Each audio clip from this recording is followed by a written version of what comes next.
See if this works. Testing. Okay, perfect. Good evening, everybody. Sorry that the commission backs are to you this evening. This is the setup here in the Hillsborough Technology Center because of the screen in front of us. Madam Clerk, would you call the roll, please?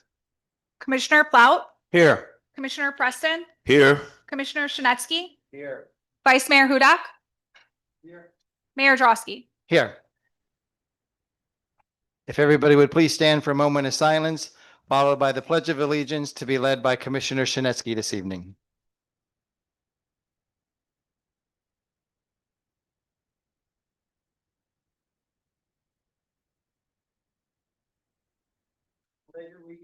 To the flag of the United States of America and to the republic for which it stands, one nation, under God, indivisible, with liberty and justice for all.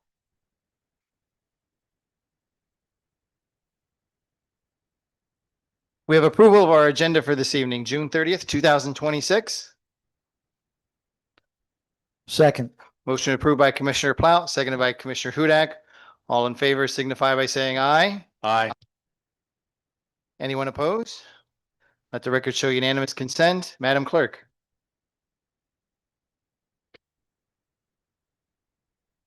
For those attending via Zoom online wishing to speak on an item, please click raise hand at the bottom under the reactions tab, and your audio will be unmuted when you are recognized by Mayor Drosky. For those attending via Zoom by telephone, please press *6 or *9 to raise your hand, and your audio will be unmuted when you are recognized by Mayor Drosky. Please make sure your audio is unmuted on your end by pressing *6. Thank you.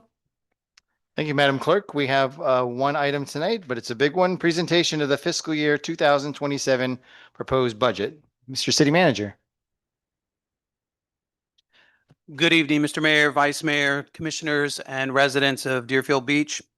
City Manager Rodney Brimlow here today to present to you for this budget workshop a proposed budget. This is a balanced budget that city staff has worked tirelessly on for the last several months, putting together and trying to align it with the desires of the commission and the vision that this commission has for the future of the city of Deerfield Beach. I did want to make one comment. We ran into this last year with regard to these microphones, that if it looks like your microphone isn't coming on, I think there's a limited number of microphones that can be activated at one time. I think it's only 2. So if that's happening, someone may need to turn their microphone off. Staff put in hundreds of hours in this. We start this budget process, as you know, as soon as the fiscal year ends. We are already in budget preparation mode, and we start at that moment planning for the following fiscal year. We did the same for this fiscal year based on last year's priorities and based on conversations with this commission.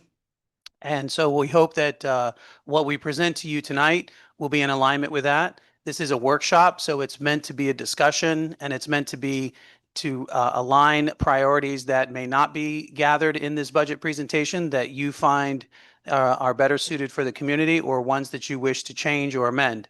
It is balanced, so the funds that are allocated in this budget are accounted for on the anticipated revenues.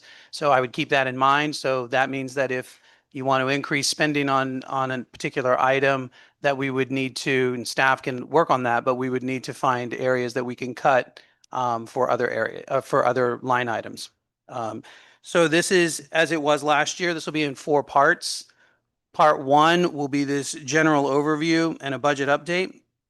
At the very end of part 1, because public safety is an item that we are in transition with, you'll hear from both the police chief and the fire chief, where they can discuss what their organizational charts will look like, and then also what they will be purchasing on their capital items and expenses. Those costs are already accounted for in the budget that's presented to you tonight.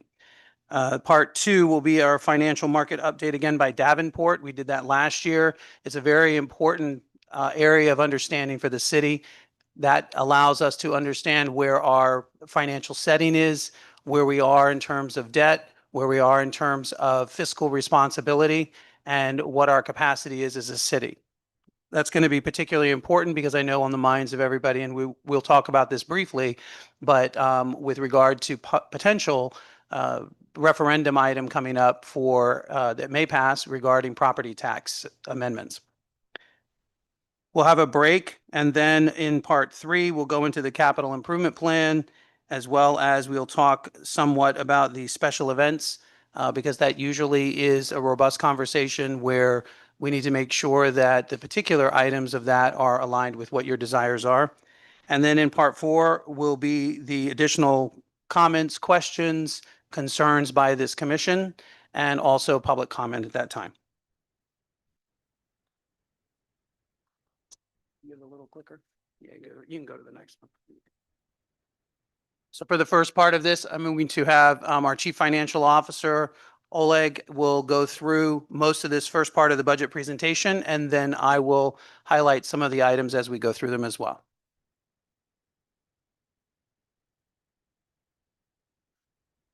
Thank you, Mr. City Manager. Let me start by stating that the information presented to you today is the fluid budget. It is not written in stone, and even after September hearings, we'll continue to change it via budget amendments. Quite few estimates are continuing to be analyzed. The city is still awaiting projections from the state on its related revenue accounts. County's July 1st tax certification was received yesterday and is being reviewed at this time. Estimates, projects, events will be revised pending commissioners and public input today and prior to the budget hearings.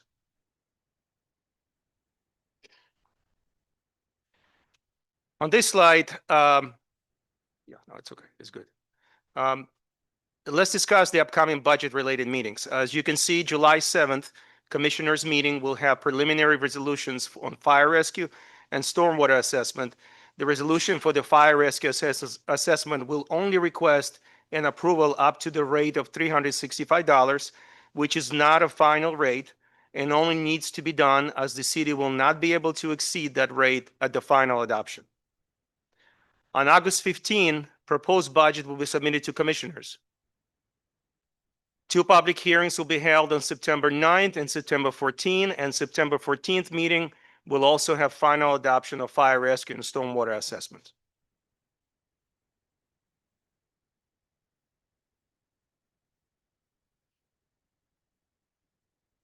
You may recall this slide from the last year presentation. This slide provides an overview of the city fund structure. General fund or a primary operating fund also includes medical insurance and other insurance sub-funds. Special revenue funds are specifically designated funds such as road and bridge grant funds and building services. Debt service funds are utilized to repay cities' outstanding debt from prior years. Capital projects funds are specifically to track capital projects. Enterprise funds are for water and sewer utility, stormwater, and solid waste activities. All funds are standard funds utilized by municipalities.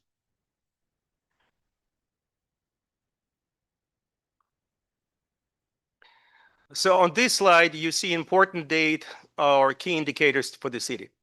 The latest data from U.S. Census Bureau indicates that the city population grown year by year by almost 2,000 residents. Full-time and part-time employees, not including transitional police and fire departments, increased by 8 employees from 541 in 26 budgeted year to 549 in the proposed 27 budget. 2 newly created departments, transitional police and fire rescue departments, which we will review in more details at later time today, increased from 10 positions in 26 to 332 proposed positions in 27. You will recall that the recent budget amendment approved 8 out of 10 positions on June 16 commissioners meeting. Further down the line, 1 meal. We want to make sure that information is readily available to the public. 1 meal per June 1st information received from the Property Appraisal Office equates to approximately $12.1 million. Total recommended 2027 budget is $40.2 million more than the current year. The general fund proposed budget is $212.8 million, an increase of $32.4 million, primary result of an increase in cost of living adjustment and merit increases in amount of approximately $3.6 million, medical insurance increase of $1.3 million, additional $5.7 million requested increase from BSO, and the proposed operating costs of transitional police and fire department. For the second year, proposed capital budget continues to decrease overall as the city undergoing second year of lean budgeting review and taking a very careful priority assessment of its spending.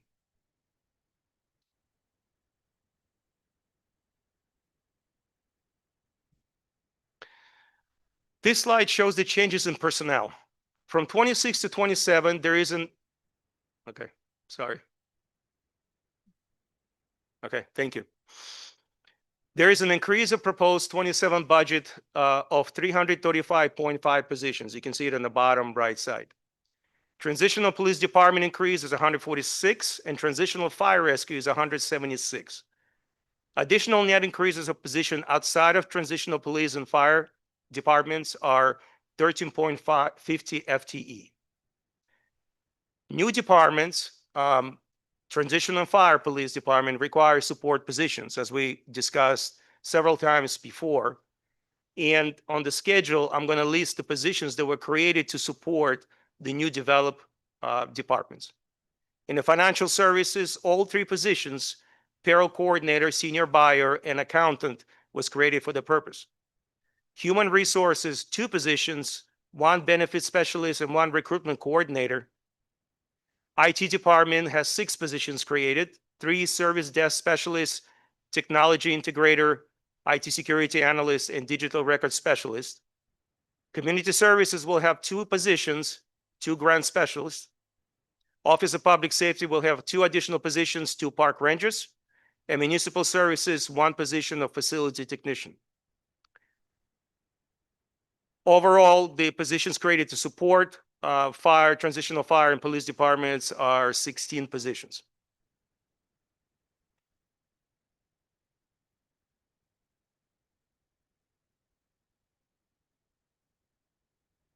All right.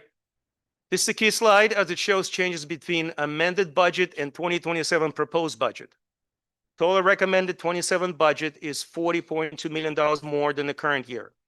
As I mentioned before, general fund proposed budget is $212.8 million, an increase of $32.4 million, primarily as a result of COLA living adjustment merit increases, medical insurance increases, additional requests for BSO, and a proposed operating cost, and some necessary equipment required for transitional police and fire department.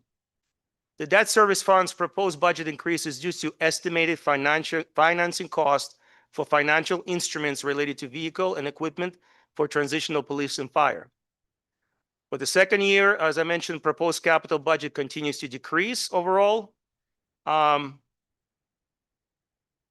we utilize in lean budgeting review and taking a very careful priority assessment of its spending, only utilities capital fund is expected increases as a result of new utility capital projects to be discussed later.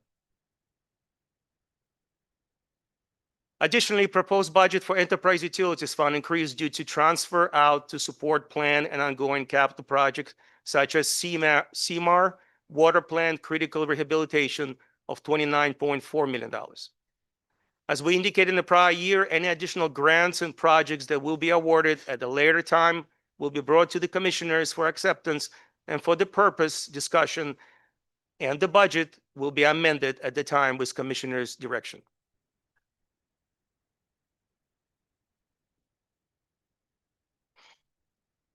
All right, let's talk about what composition of the general fund revenue is. As expected, the largest revenue source in general fund is from property taxes, 34%. Utility services tax is 6%. This is a tax levied for natural gas, petroleum, electric, water, and fuel. Franchise fees is 4%, and these are charges for services provided at the city. Special assessment, you recall 10%, you recall it's a fire rescue assessment fee. Charges for services are 5%, and these are ambulance services, parking fees, and other program activities. Additionally, administrative fees are administrative services cost to various funds. Sales taxes are primarily local government half-cent sales tax. Public safety financing will have been upfront regarding financing instruments, issuance necessary to acquire vehicles and equipment for transitional police and fire rescue implementation. Carry forward balance includes $1.37 million of FY26 PFAS settlement proceeds. Administration recommends utilizing these funds to a public safety initiative. We'll be looking for your guidance on this matter.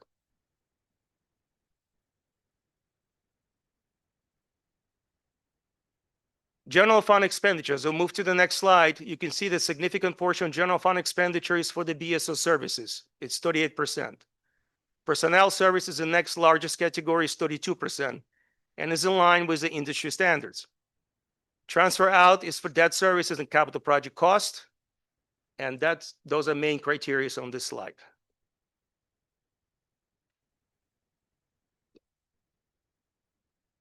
Okay, important slide. As a reminder, a millage rate is the tax rate used to calculate property taxes representing the amount of tax per $1,000 of taxable property value. 1 mil is equivalent of $1 of property tax for every 1,000 of taxable value. This slide covers millage rates. The proposed operating millage rate as of this workshop remains at 6.0018 mils. This rate remains the same since 2020. Additionally, based on the preliminary information, 2 remaining general obligation bonds combined decreased by 0.0081 mils. And this may actually decrease further as we analyze new property values information received from Broward, from the county.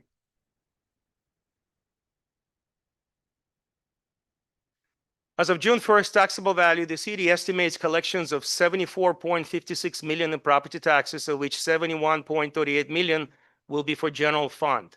The information received from the property appraisal office as of July 1 is being analyzed and will be provided, and we will provide updated information as soon as it's available. There may be additional slight decreases in general obligation bond mills.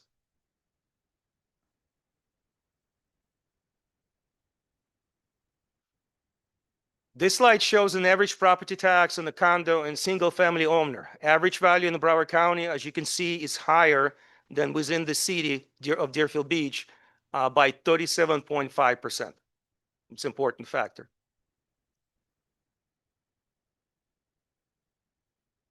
Major general fund revenue sources compare on the slide, and we will discuss them separately on the following slides.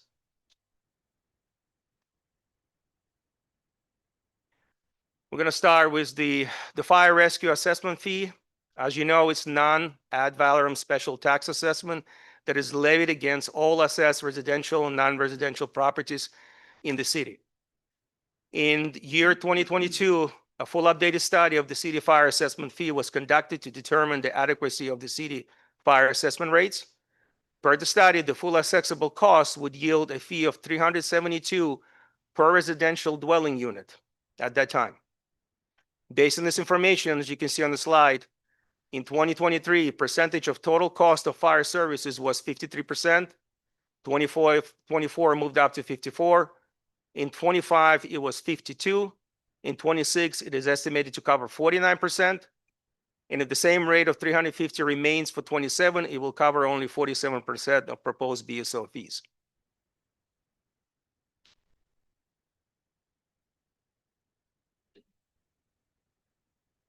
This slide provides chart comparison for charges for services over the years. Revenue is projected to increase by 11.5%. The single largest source of revenue in this group is ambulance services, estimated $3.3 million, followed the parking meter fees at $2.7 million. Sales tax represent collections that include communication services and local government half-cent sales tax.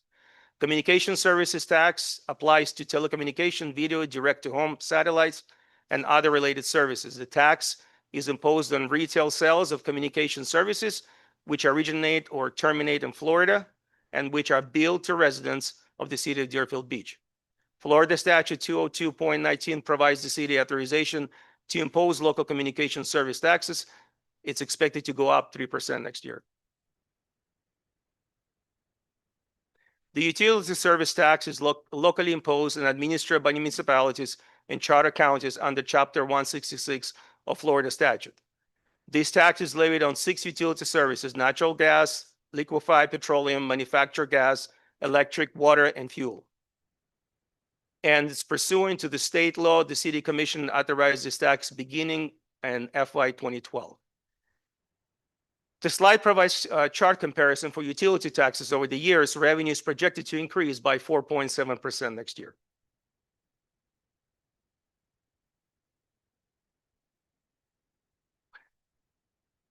Franchise fees. Revenue is projected to increase by 1.3%. Franchise fees are charges to service providers which operate within the city.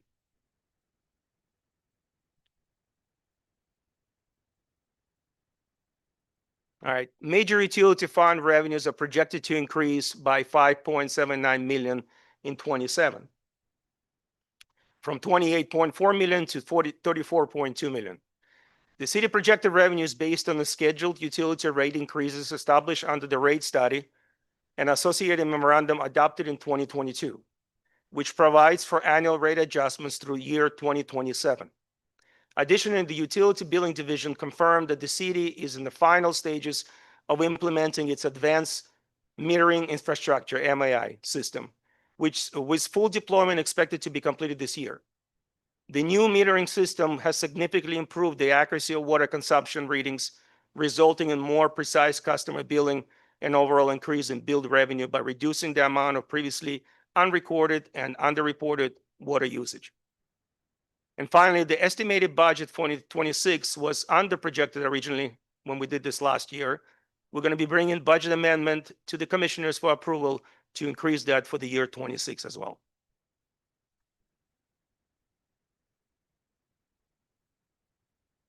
This page is just a different representation of what you saw on the previous slide regarding utilities.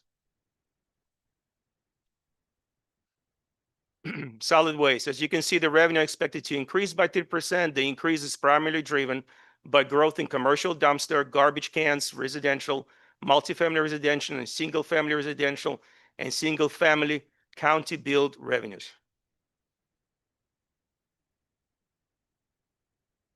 Stormwater revenues are not expected to have a significant increase coming into 27.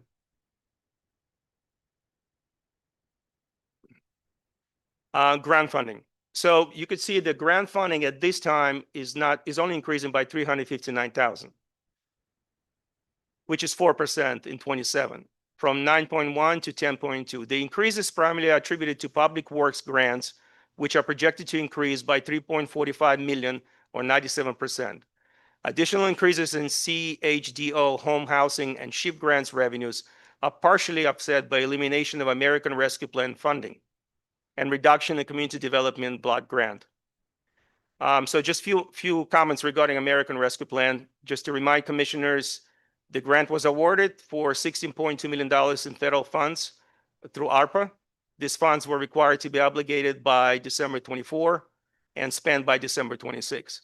The commission has approved the use of these funds for a variety of operating capital needs, and probably next year you will not see that line anymore.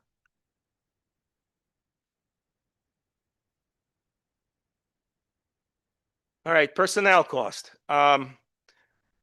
Personnel services expenditures, this includes, by the way, the benefits as well, across all city funds are projected to increase by $25.1 million in 27, from 40.3 million to 65.4. The increase reflects the establishment of transitional police and fire rescue departments, including related staffing and Florida retirement FRS contributions, as well as citywide employee compensation adjustment consisting of 4% of COLA and 3% of merit increases in medical insurance. The most significant increase occurs in general fund, which accounts for the majority of transitional police and fire rescue personnel.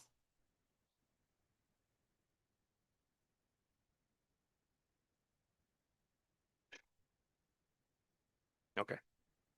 This slide also includes significant increases in services provided by BSO. The current request for 27 will increase BSO law enforcement costs by 10% and BSO fire by 6%. And then you can see the further details on that slide as well.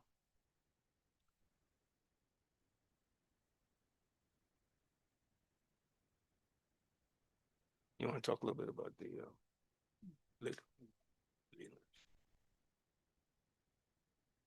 So regarding the lean budgeting that we have started here, we actually, when I was appointed in November of 24, we started lean budgeting then. And in the first year, we did exercises that would cut budgets and have department directors look for areas where they could save money through either consolidation of services, reducing duplicate services, or enhancing services through different models. And that was last year, and we did a 5% and a 10% exercise. This year, we did an 8% exercise for the purposes of weeding out some of those things where we can try even harder to save the taxpayers money.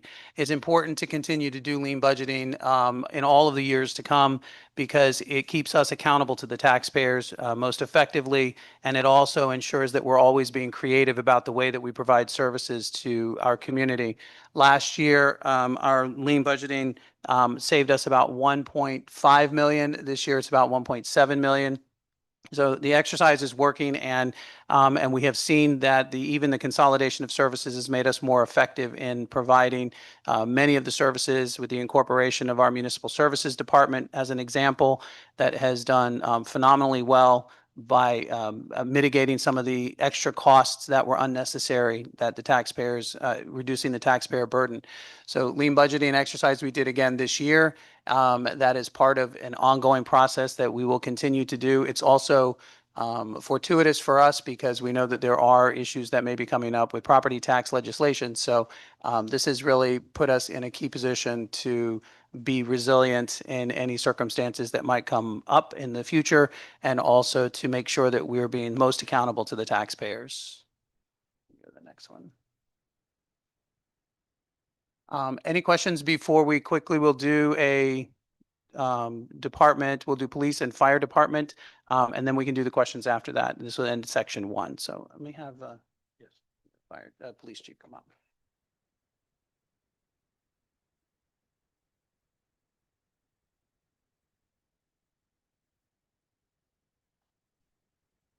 Chief Danny Morgallo is going to present the police org chart and budget. I don't know where it went.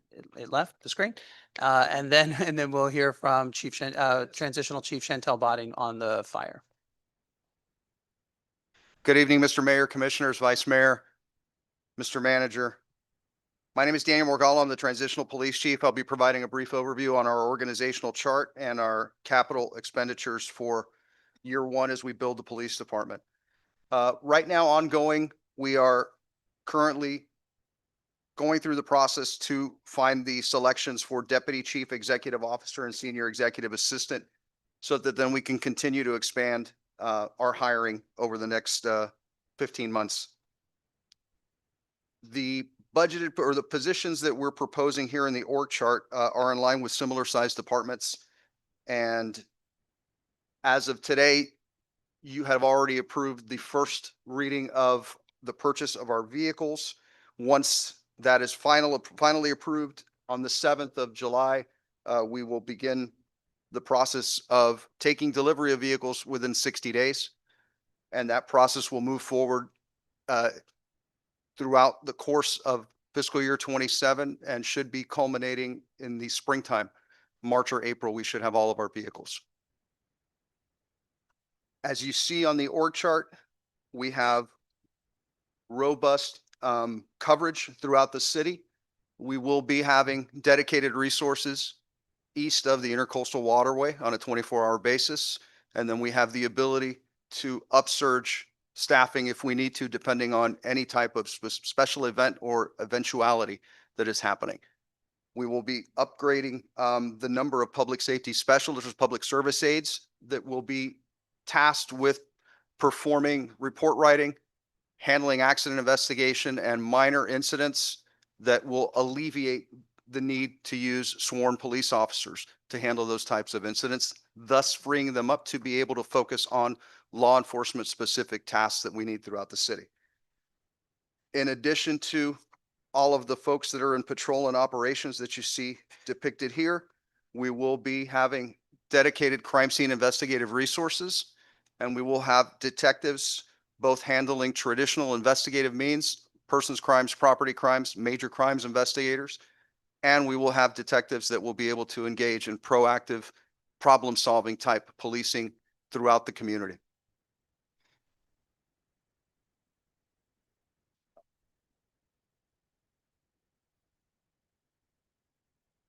This brings me forward to some of the essential equipment that we need to build the police department. And obviously, our objective is to equip sworn personnel with the essential tools, protective equipment, communications technology, and accountability systems necessary to support safe, effective, and professional law enforcement operations. At the top of the list, we need to purchase firearms and ammunition to be able to equip our officers with the best quality equipment available so that they can protect themselves in this community. Next, we will be also equipping them with less lethal in the form of the TASER 10 conducted energy weapon. That allows them to be able to engage in de-escalation tactics and gives them another use of force option. This is in line with best practices and what many of our neighboring jurisdictions and agencies throughout the state of Florida and the country are doing. Next, personal protective equipment. What we listed here is body armor. We want our officers to be safe. We want our officers to be protected. We want our officers to have issued body armor from the organization so that they can protect themselves in this community. Next, we need to have the ability for officers to communicate, and we need to have accountability. That takes the form of handheld police radios, field-based reporting laptops and printers so that they can engage in the business of conducting law enforcement from the field and not have to come from the field to a station to print. Body-worn cameras and fleet in-car camera systems. Finally, rounding out the list, we need our officers to be equipped with uniforms, specifically the type of uniforms needed for the particular type of activity or enforcement that those officers are doing. For instance, if we have officers assigned on ATVs on the beach, or if we have officers assigned on bike patrol, they'll need different uniforms than regular day-to-day uniforms. In addition to the uniforms, we need to give them the duty equipment, the belt, the holsters, handcuffs pouch, batons, etc., as listed here. The equipment listed, we are being extremely fiscally responsible when we look at all of the different equipment available, and we are looking at opportunities on the state contract to obtain this equipment at the least expensive and best quality equipment that we can get for our personnel.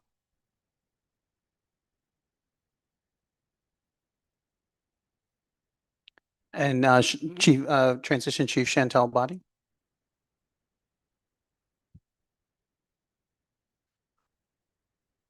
Do you want to wait till the end of the session, or?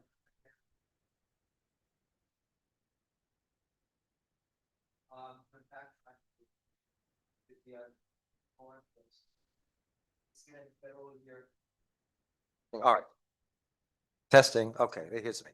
All right, BSO law enforcement, I see that in fiscal year 25, we spent 32 million and change.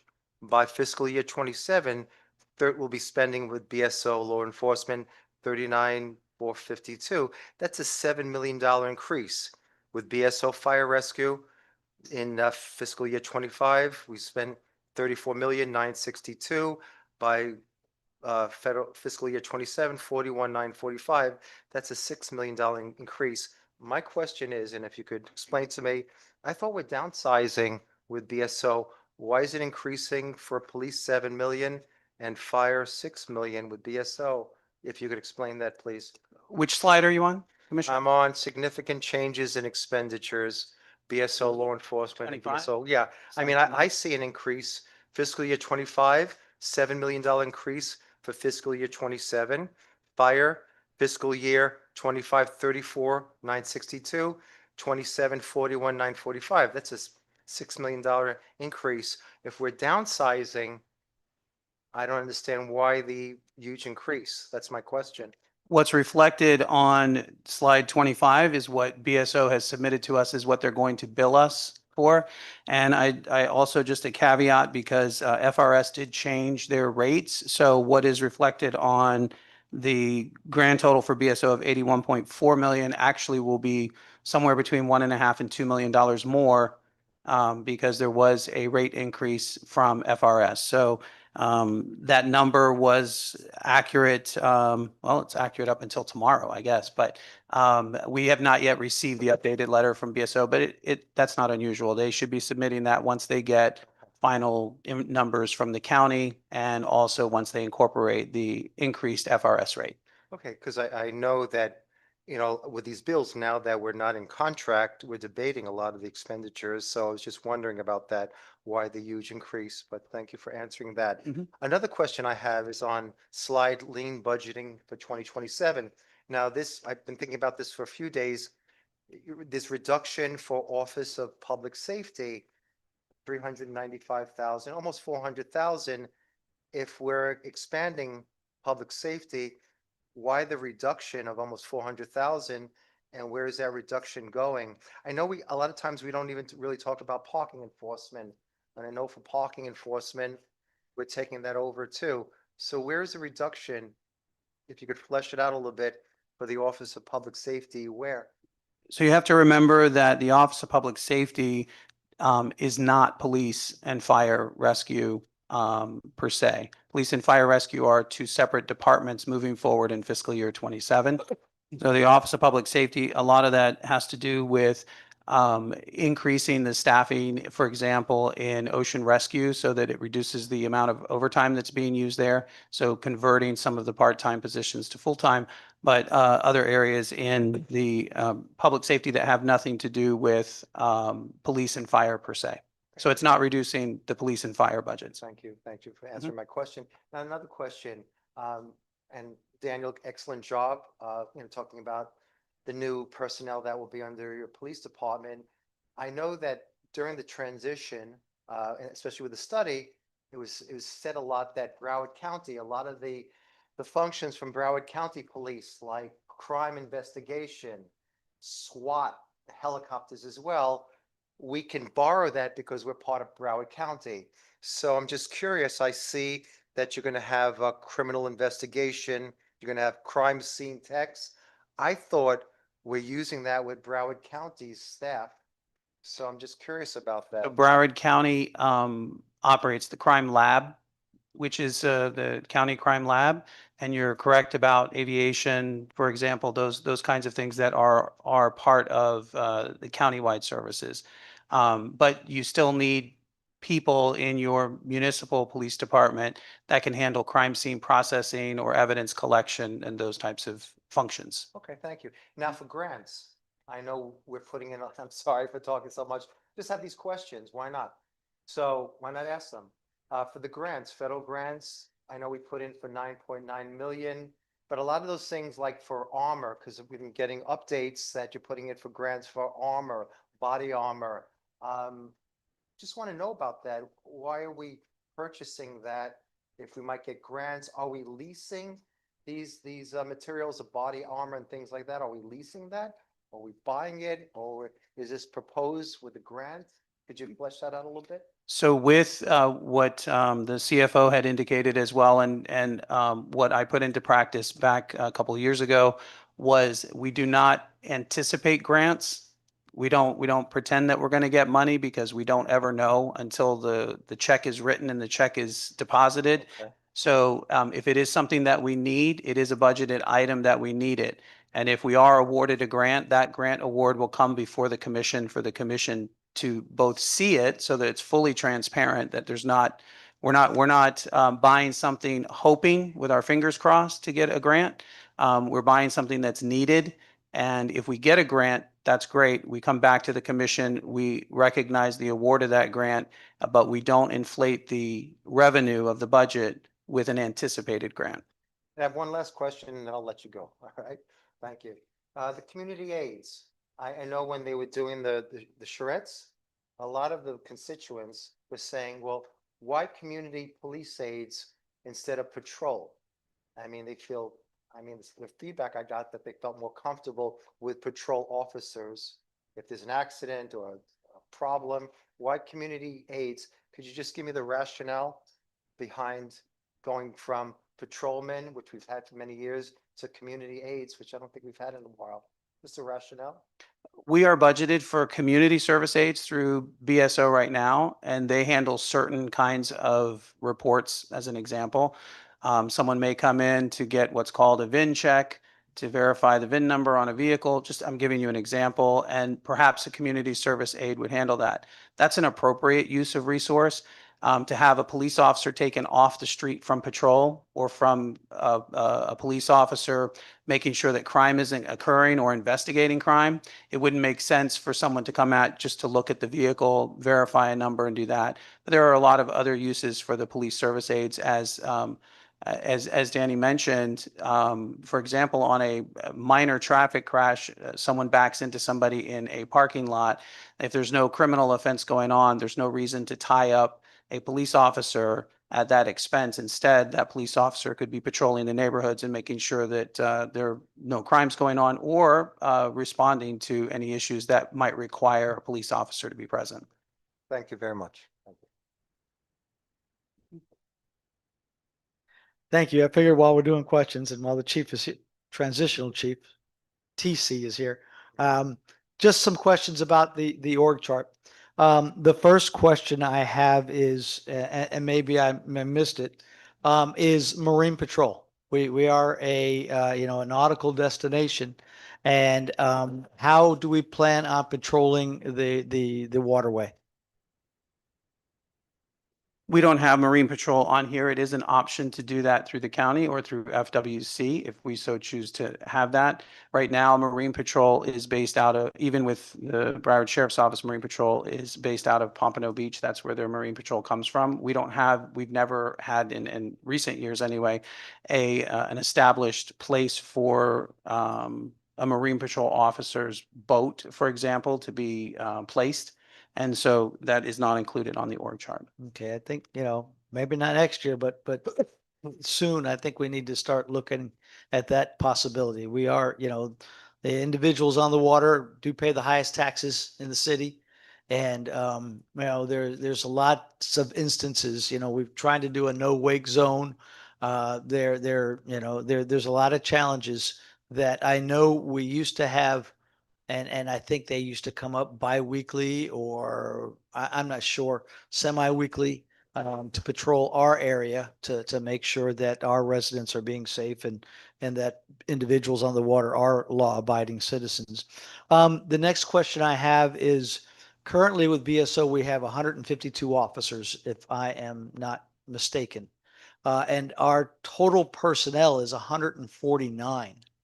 So I'm assuming we're reducing the amount of officers drastically. And I'm just curious about the rationale behind that. The amount of officers that are on patrol are actually higher than what you currently have with the current contract. And the specializations of the officers, for example, I think the current district has 4 or 5 different specialized units that they have. Instead, the model would be to have your patrol officers more engaged with the community instead of having separate units to deal with those. You still would have, as the transition chief mentioned, certain detectives that are involved in proactive investigative work on the street, but having additional specialized units would be the responsibility of some of the officers, and having the additional police service aides frees that up for them to be able to engage more with the community. Okay, what about community service, policing? I mean, we had, specific officers assigned to that. And then also, I'll call them undercover officers. I know, I mean, we haven't looked at them. We're not allowed to look at them, but they have been acknowledged at commission meetings for all of the good things that they've done within our community. Mhm. So are they also within our police They department are. as well? That's the proactive part that the transition chief was talking about. Okay, and the LPR readers as well as the school zone monitoring, we have enough staff in order to accomplish those tasks? Correct. And that's a civilian position. It wouldn't be a patrol Okay. position. Okay. And last I heard, we're ATVs on the beach, but I didn't see anything where we're purchasing ATVs. But I Yeah. guess we're going to be purchasing those too. Thank you. I have a question, please, about the police, if it's all right. Just a question. In the Stockton Reeves report, which was presented to the City Commission on January 7th, it said that for police, 158 positions, and also said this would represent a first-year savings of $3,243 in personnel costs. The goal in that report was expanded patrol coverage and community service aid. I'm just curious, we're looking at 149 police. Why the reduction? I'm just curious. It's not a reduction in the patrol capacity. It's actually an enhancement of the patrol capacity. Okay, all right. All right, so- And also remember that what was presented during that study was an example of what the city might go with, but through the discussions with community members through the charrettes and what they're asking for, they want to know the police officers that are in their community and on their street. And so there's an emphasis on that in this model of the org chart. Thank you.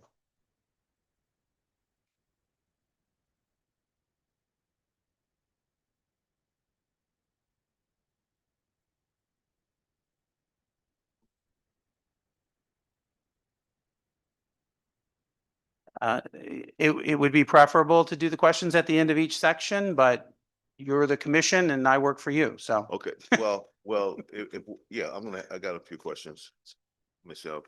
If we were gonna do it the other way, then I would have been fine. Thank you, Chief, for the presentation. Greatly appreciated. So let me just ask you, what is the total number of personnel per shift? Total number of personnel per shift? So police officers wise, and again, this is based on the information that I have now. We still have up to a year to adjust this. Patrol officers 16, corporals 3, sergeants 2, so that's 21, a lieutenant 22, and up to 7 public service aides. That's 29. Okay, so I was seeing it right. So how many are in the command structure? So the command structure is quite lean based Okay. on the size of the organization. And we did that deliberately because command staff positions are expensive resources. We wanted to spend those resources on community engagement officers and visibility, which is what the community wanted. It's what we learned from all these different charrettes. So we have a chief, me, a deputy chief, an executive officer, and 2 captains. That's How the many- command staff. How many zones of coverage will the police department be providing? So right now BSO covers 14 zones. We have a tentative zone plan that's going to merge some zones and expand coverage in other zones. We're looking at 10 zones at the moment with rapid response units to be able to surge to areas based on priority calls or specific data-driven problem solving that we need to do. Okay, so with that type of creativity, is this enhancement part of the lean budgeting, this model? Yes, absolutely. Everything we've done is aligned with lean budgeting because we were very deliberate in not adding positions that we absolutely didn't need at the start of this and making sure that we could provide the maximum amount of service and coverage to the city with the least amount of expenditure. One of the advantages of local control and municipal policing is that the resources that you have to wear multiple hats because you don't have the volume of positions to be able to have massive specialization. So a patrol lieutenant may also be the lieutenant that oversees traffic, may also be the lieutenant that oversees traffic homicide, may also be the lieutenant that oversees honor guard when we start to move forward, adding those resources. But the individuals that you see in this org chart are going to have to wear multiple hats. Okay, okay. The city manager used a term creative budgeting. I just want to be assured that in creative budgeting, lean budgeting, that we are not leaving areas where we may be vulnerable because of that concept. We got to make sure that the coverage or whatever services that is provided, it's not just on a concept of lean budget, but it is precise and we have the coverage that we need for our residents. That's my concern. Understood. I have a question, please, to Daniel, if it's all right. Thank you. All right. My question is this, and I've asked it before. This whole scenario started last year with, we had the 5% cap for police. Their upper management wanted to raise it to a 10% gap, and there was a, problem there. So my question to you is, what is the base salary of these new people that are coming in, patrolmen's? Is there any idea that we can get what the base salary is? Also, we're in competition with other cities that are also looking to hire. I'm sure there are bonuses involved. A question that's been asked to me by constituents, how much will they be paid, the salary to start off with? What kind of bonus are they getting? I think that's a very important question. Could you explain that?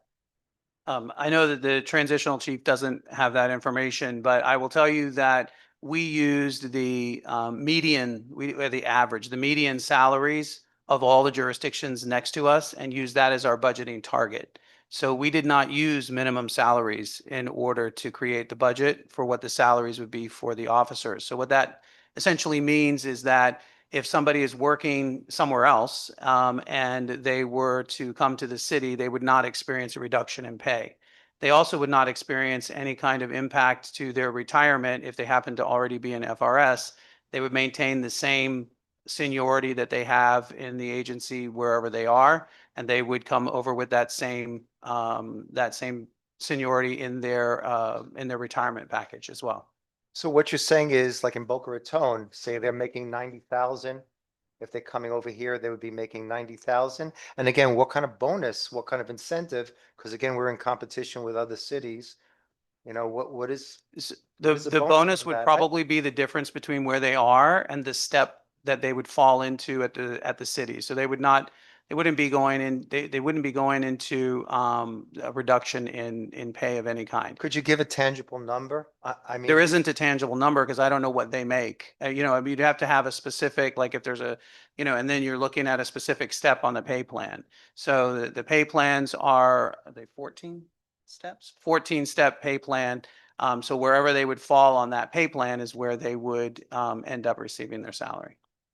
So my ultimate question is, there's that 5% cap with BSO police. And like they wanted a 10% cap. Where does this fall in between in hiring, the average recruit coming in? What are we looking at? Are we looking at a 6% hike, 7%, 8%, 9%, 10%, even more?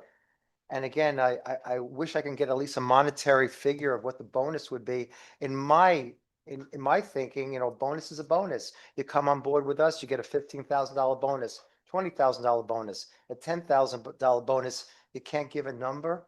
But again, my first question is, for that 5% cap and that 10% cap, where does the pay structure fall in between? If you make 90,000 and our next step is 95,000, then you just received a $5,000 bonus. If you make 93,000 and you came into the step at 95, you'd get a $2,000 bonus. Okay. So there's no way to answer that. I'm not sure about the percentages that you're referring to because I don't think I understand the question. It's 5% cap that started the whole thing with the salary, and they wanted a 10%.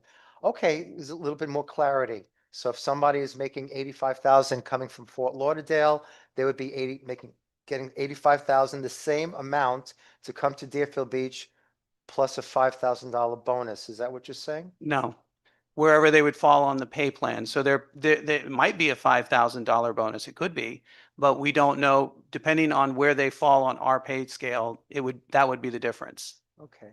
And you're thinking that, and I'm just asking a question, Mhm. that this would save, overall it would save. How about in terms of overtime? I mean, what's the structure with overtime? I'm just looking for the savings. Mhm. I want to be able to tell my constituents, hey, this is where the savings will be. This is, our budget meeting. I'm just curious where the savings are, if you could clarify. Well, the overtime is significantly reduced on this particular model because you have a robust number of people that are already handling patrol. And what Commissioner Preston had brought up about the coverage is not only do you have the zone coverage, but you have ample, like, for example, if you think about the 10 zones, but you have 22 people on the shift. You clearly have more than enough to handle the zones, but you have extra folks that are in place both to cover annual leave, sick, any of those kinds of things, but also to handle what the transitional chief was talking about either daily needs or surge needs or special event needs, or that there are certain areas that we're working on certain tactical problems or community problems where we have the extra people to account for that. Thank you. Okay, before we go on, I guess I'll jump in here too, since we're on the roll now. It's not so much questions, more commentary than anything else. Is, you know, we're building this department from the ground up, based upon Deerfield Beach values and what our residents want. That's why we had these 20+ charrettes to give us their commentary, and their input is what they want to see their fire and their police departments to look like. So I know it's the discussion on the salaries is important, because I know a lot of potential applicants are interested in those questions and those answers. So I'm sure that's why it's being asked and out there. So it's important to have that discussion, because yes, we are in competition with our sister cities. But I tell you what, Chief, and this goes for Chief Botting back there too. If the first question an applicant asks is, where do I fit in on the pay org chart, or what is my pay, or what is my bonus? They're not a fit for Deerfield Beach. That's not the culture we're trying to establish here in Deerfield Beach. If you're interested in pay, there's plenty of other jurisdictions around us. Go there. But in Deerfield Beach, we're trying to build, and I see some heads nodding, that we're trying to build a culture here in Deerfield Beach from the ground up, that we have an excellent city. We have a lot to offer here in Broward County.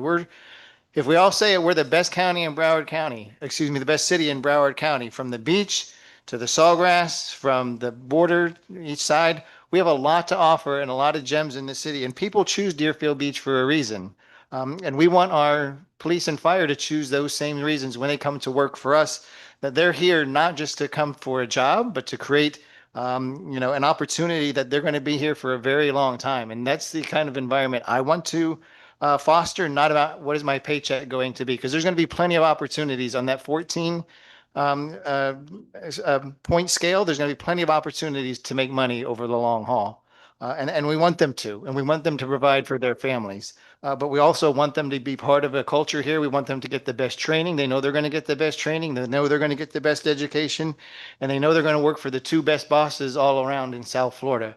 And that's what I want to emphasize that we're trying to do here. And so the org chart that you put together, I wish you would put our existing vendors org chart next to our org chart, because it would be night and day for the residents to see what we're doing and how we're streamlining the process, that we've taken the command staff very lean here at the top and put it down into patrol, which is what the residents have said they wanted at these shreds. They want to know who their officer is. They want to know who their firefighter is.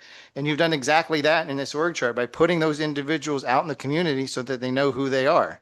And so as a result, those dollars that would normally be at the top, which they are now, if you were to look at the org chart, now have shifted towards the bottom. And there's more opportunities for the regular men and women, and I don't mean that negatively, for them to make those opportunities and to make that money. So if you'd put this org chart side by side, it would be very stark as to what we're doing. And I think we're doing it right. With the police aids, for example, it totally makes sense. If there's a fender bender in the public shopping center, for a police aide to handle that and to write the report than to have an armed deputy who could be out patrolling or fighting crime somewhere else instead of sitting in that Publix parking lot writing a report. So I think the assignment of resources that you have in this budget is responsible. I think you're responding to all of the comments that we received during the charrettes, and I think you're putting this together exactly the way that the commission envisioned when we voted on this back in January.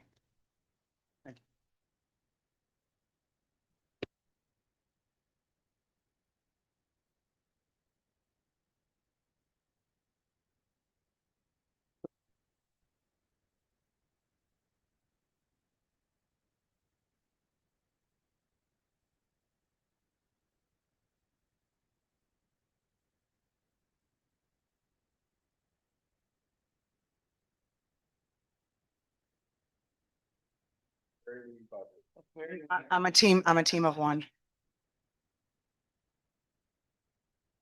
You have an issue on your side? Heather? That's pretty funny.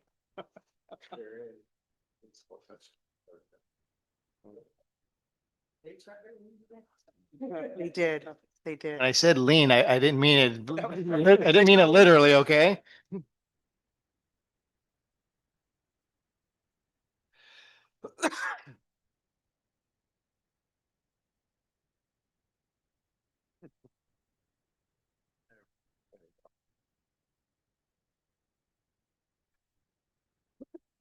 So good evening, Mayor, Vice Mayor, Commissioners, City Manager, City Attorney, and members of our community. Chantal Botting, Transitional Fire Chief for the record. Thank you for the opportunity to provide an overview of the proposed organizational structure and essential equipment that will establish Deerfield Beach Fire Rescue. Our goal is to build a professional, efficient, and community-focused department that will provide exceptional service to our residents, businesses, and visitors. The organizational chart before you represents the proposed structure of the department and identifies the key positions needed to deliver emergency services and support daily operations. The staffing model is based upon the operational needs of our community, and it is consistent with neighboring agencies operating on a 24-hour on and 72-hour off schedule. This schedule has become the preferred staffing model throughout South Florida because it strengthens recruitment, improves employee retention, supports firefighter health and wellness, and reduces overtime costs through more efficient staffing. We're already making significant progress and are already currently onboarding our fire marshal, deputy fire chief, assistant chief of logistics, and an executive administrative coordinator. And we look forward to welcoming them over the next 6 to 8 weeks. These leadership positions will establish policies, training programs, logistics, fire prevention initiatives, and administrative services that must be in place before well before operational service begins.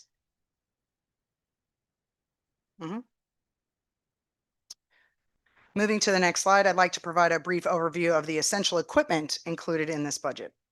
Our objective is to ensure that every firefighter has the specialized protective equipment, communications technology, uniforms, and response tools necessary to safely and effectively respond to all hazards while protecting the lives and property of our community. This budget includes the core equipment and capital items required for a modern fire rescue department. These investments include firefighter protective gear, self-contained breathing apparatus, communications equipment, uniforms, medical and rescue equipment, and other specialized resources that are required to respond to fires, medical emergencies, and all other hazard responses. I'm pleased to share that we've already begun the procurement process for our staff vehicles. Again, following final budget approval, we anticipate taking the delivery again as early as September. These vehicles are essential to supporting leadership, inspections, daily departmental operations, and the continued development of Deerfield Beach Fire Rescue. As mentioned earlier, every item included in this budget has been thoughtfully planned to ensure our personnel are properly equipped, our department is operationally ready, and our community receives the highest level of service from day one. Mayor and Commissioners, thank you for your continued support and commitment to establishing Deerfield Beach Fire Rescue. I appreciate your time this evening and would be happy to answer any questions that you may have. I have a question. Okay. Yeah, I have a question. I was a little confused. Last week I met with Eric, I met with the CFO, and basically they said that for fire, we were looking at adding 7 transitional fire rescue, 7 in 26, and then 191 in fiscal year 27. So that comes out to 198. And I have it right here, 198, 198 personnel, but yet on this one, it says 183. I mean, I'm just curious, is it 198 for the new fire team, or is it 183? So earlier in the presentation, when the CFO was talking about some of the civilian support positions, that was probably included in your 191 total. Okay. And those positions that he pointed out, some of those are in IT. So for example, you need desk personnel 24 hours a day to be able to service any kind of computer issue that comes up in the field, whether it's 2 o'clock in the morning or 2 o'clock in the afternoon, as well as some of the financial services, HR, municipal services, those other areas that we that there are these other support personnel that were probably included in your number that you had. Okay, thank you.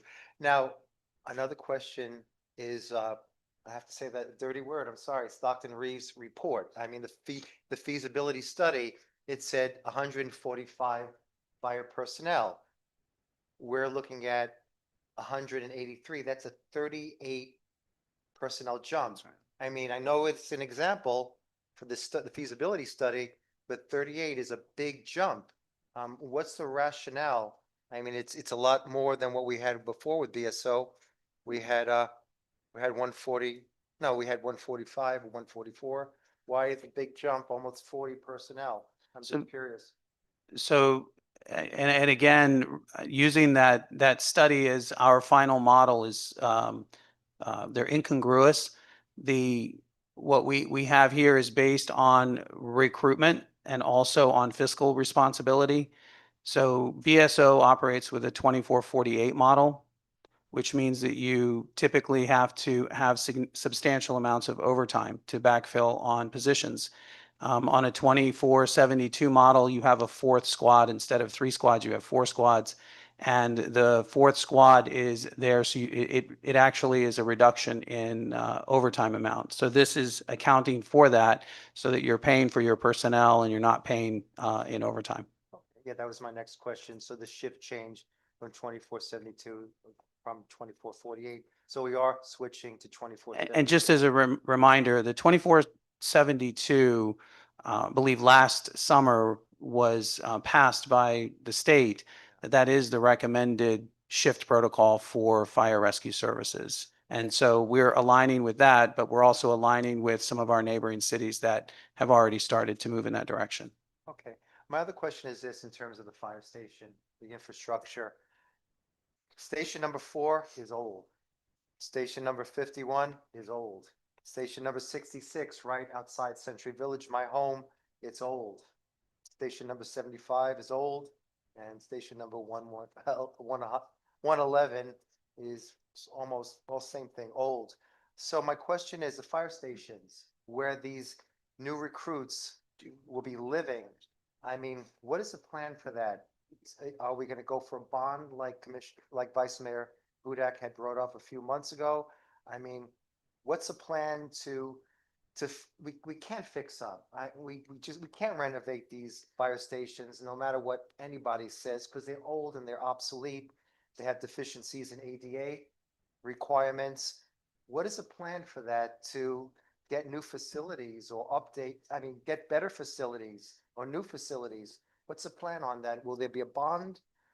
I'm just curious. This is where they're going to live and work. Yeah, there are some enhancements to those that are going to be happening. I'll let the deputy city manager speak to those. Some of the other items you're talking about are in capital improvements. And we actually have already been asked about the city's interest in doing various P3s and other possibilities for building new fire stations. But I'll let the deputy city manager talk about the upgrades. Thank you. So the fire stations are in process to ensure that they can meet their certification from the state. We're working with them right now.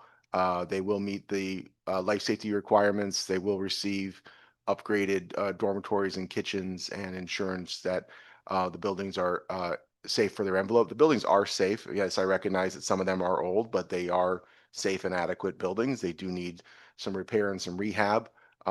But they do meet the requirements of the city.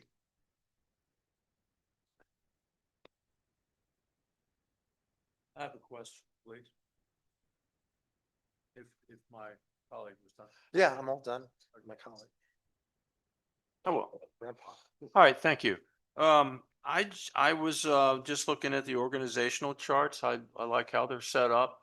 I like the chain of command. I was just wondering how and where on the chart, if this is expressed or not, how it ties in with the 911 system. Thank you. So 911 is a county service, a county provided service.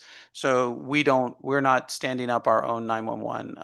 Coral Springs has a and I believe maybe Plantation has their own dispatch or 911 dispatch. That's, we will be staying with the county. Okay, I remember something about we have to have some type of 24-hour coverage that ties in with, am I wrong, with the FBI or with the federal, like if there's a communication about a fugitive, maybe that's going through our area. We had to have something in place to have a response to that. I thought I remember maybe 6 months ago. Thank There you. is, but that is a county service that would be provided. Okay, thank you. I got a question. Two questions. The first question is, I know that there's a specific certification that right now we have that reduces the homeowner's insurance to the fire. So maybe we could talk a little bit about that. And then I have another question. So what you're speaking about is the ISO Class 1 rating, Okay, yes. which I do believe we currently have ISO Class 1, Perfection. and our intent is to maintain and keep the Class 1. Excellent. So that'll help our homeowners with regards to their home, Yes. their home insurance. The other question I have is in Commissioner Shinesky and I were both in the military. So when you see a captain and you see a lieutenant, you're thinking, this is the command staff. But I know it's a little different in the fire department. So if you could just kind of educate, us as well as the citizens, because you're starting to talk lean budgeting, and then all of a sudden you see, 28 lieutenants and 24 captains, you start thinking, how lean is that? So if you could just educate us a little bit on that. Absolutely. So the rank structure, starting from the bottom to the top, goes firefighter, driver engineer, lieutenant, captain, battalion chief, and then overall the assistant chief of operations. Maybe tell me where they said. Yeah, What is a so, lieutenant to so right now, so the reason why there's 81 firefighters, so each position requires a staffing number to be on that apparatus for that seat. So there's 4 shifts. We have 6 rescues that require a minimum of 2 firefighters on each rescue. Okay. Okay. So then you have 4 engines, which require a firefighter on each engine, times 4 shifts. And then you have a platform, and that requires 1 firefighter, What's a For- platform? the ladder truck. Okay. Okay. So those are the apparatus that are within for the rank of firefighter. So when you break that up to how many firefighters on each day, I don't do math in public. It's I know you need 30 some a day. yeah, there's 35 a day total is the staffing for the day. That's firefighter. That's all of them for the seated positions. Okay. Now, for the driver engineer, again, you have a driver that's on the engine. So you have 4 engines, and then you have the driver that's on the ladder truck, the platform. Okay, so that's where that goes times 4 shifts. Same with The the, ambulance driver count too, or no? that would be one of the firefighters. Oh, okay. Correct. So, and on the rescue, you also have a supervisor, a lieutenant that's on the rescue. And so that's 1 individual on 6 rescues times 4 days. Then the fire captain is the same on the engine as well as the ladder truck, the platform. So you have 1 times 4 days. So each apparatus has 1 captain, 1 lieutenant, 1 driver, and then 2 firefighters. Each engine has a captain. Each rescue has a lieutenant. Okay. Each engine has a driver engineer. Okay. The rescues have a lieutenant with 2 firefighters. And an engine has a captain, a driver engineer, and a firefighter. And that mirrors the same with the ladder truck, the platform. And then what's the battalion chief do? So the battalion chief, the battalion chief supervises the 2 different districts. We'll have an east and we'll have a west. And they will monitor, they'll respond to calls, they will assist as needed when there's large extrication, a car accident or a fire. They respond to that, and then the other battalion will back them up. Thank you. You're welcome. Thank you, Chief, for your presentation. On the rescue, you were saying that there's a driver, there's a lieutenant, how many people on rescue? Three? 3. It'll be a Okay, lieutenant so and firefighters. What I was concerned about is making sure that there are 2 people in the back, which is not compromise services delivered. That's important. So we got 2 people in the back. Absolutely. Could you talk to me briefly about a written plan, or do you have a plan? And maybe the city manager could answer this better, of community engagement from the fire end. What do you plan to do with your fire department? Are we going to be engaging in the community? And if so, what specifically? Absolutely. So community engagement is definitely at the forefront. We plan on resurrecting our community emergency response team, the CERT program, also known as the CERT program, which engages with our community partners.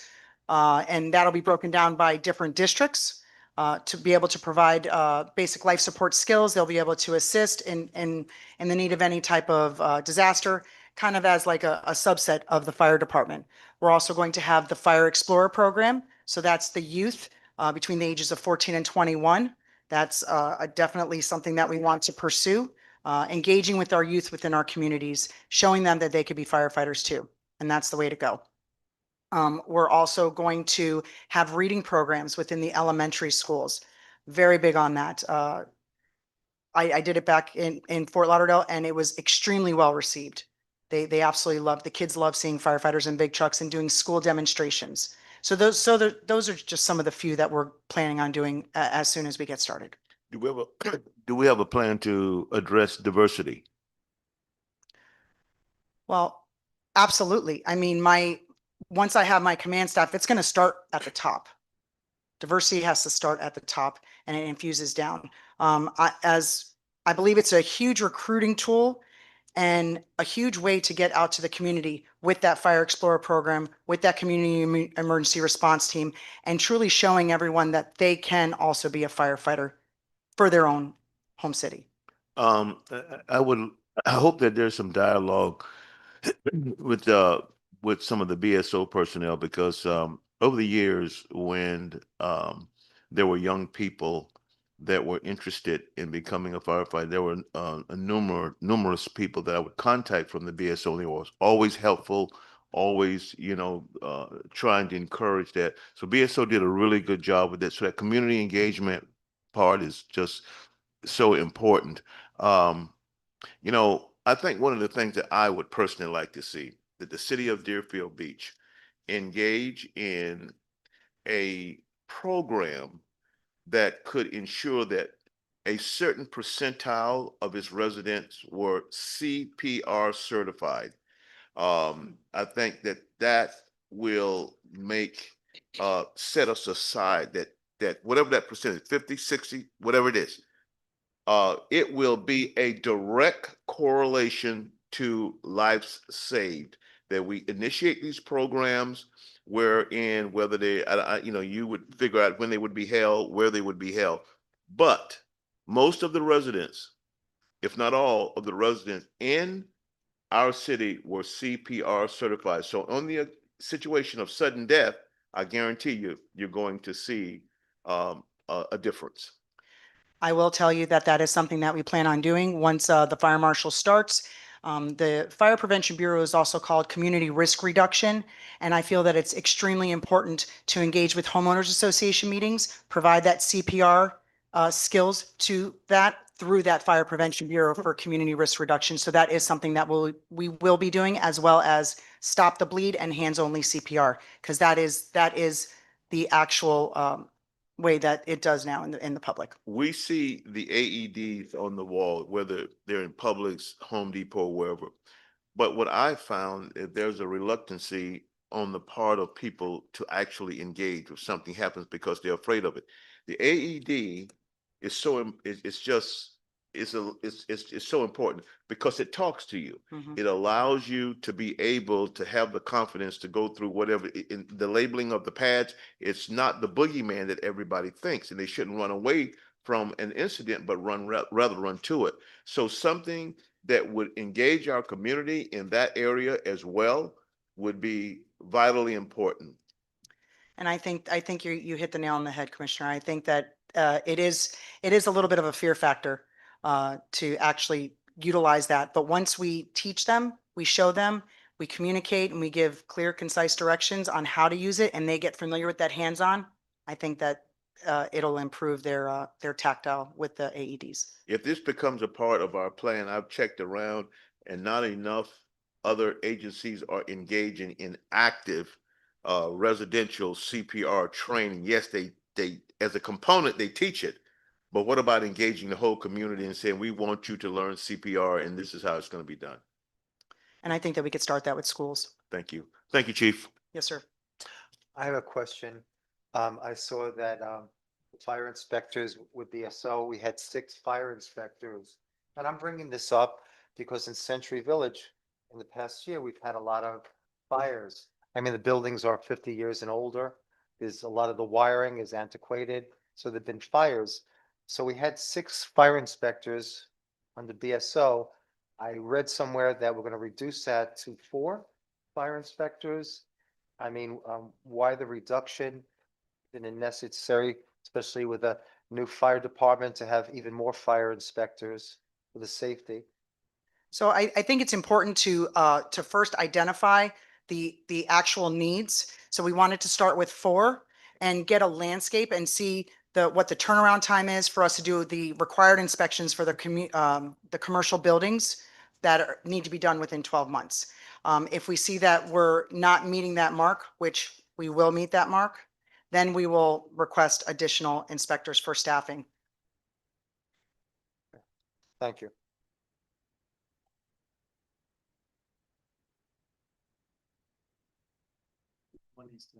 You've got those 2 are on. The rule of 2. Commissioner Preston said the last meeting he wants in, so I think He's, that's why there's 81. They added 1 for him. No, but it's good.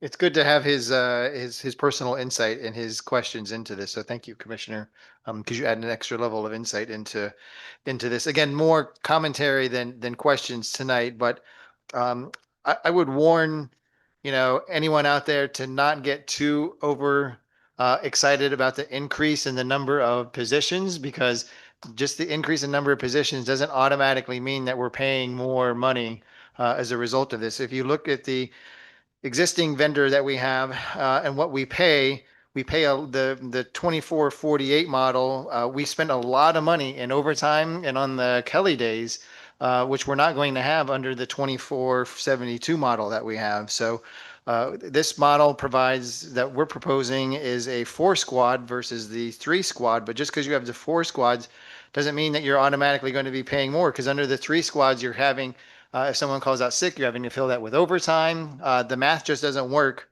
on a 3 squad model anymore. And so I think the 4 squads is the way to go, and actually reduces the cost over time, because you won't have, like I said, those expenses for the Kelly days and for the overtime as you go forward. And speaking of the 2472 model, I do think that is the way to go. I mean, not only because the state tells us that's the way to go, but that extra day for the mental health, I think is extremely important. The stress, I think the science is finding and the research is proving that the stress that these individuals go through on a day in and day out basis, that extra day actually helps with the mental health. And I'd want to make sure that, we have mental health counseling available, and that be a strong part of our both departments actually as we go forward, because we're only as strong as our officers are, and if they're struggling, then we're struggling, and we need to make sure that not only when they're struggling that we have these resources available to them, but we're also able to identify if they're struggling. They may not be these may be tough individuals and they don't want to admit that they're struggling, but we need to find out when they are, so that we can provide those resources to them. Because again, this is a culture that we're building here, and our culture is to protect our own and to identify those who maybe aren't being identified before. So I want to make sure that that's an essential component of both of these departments.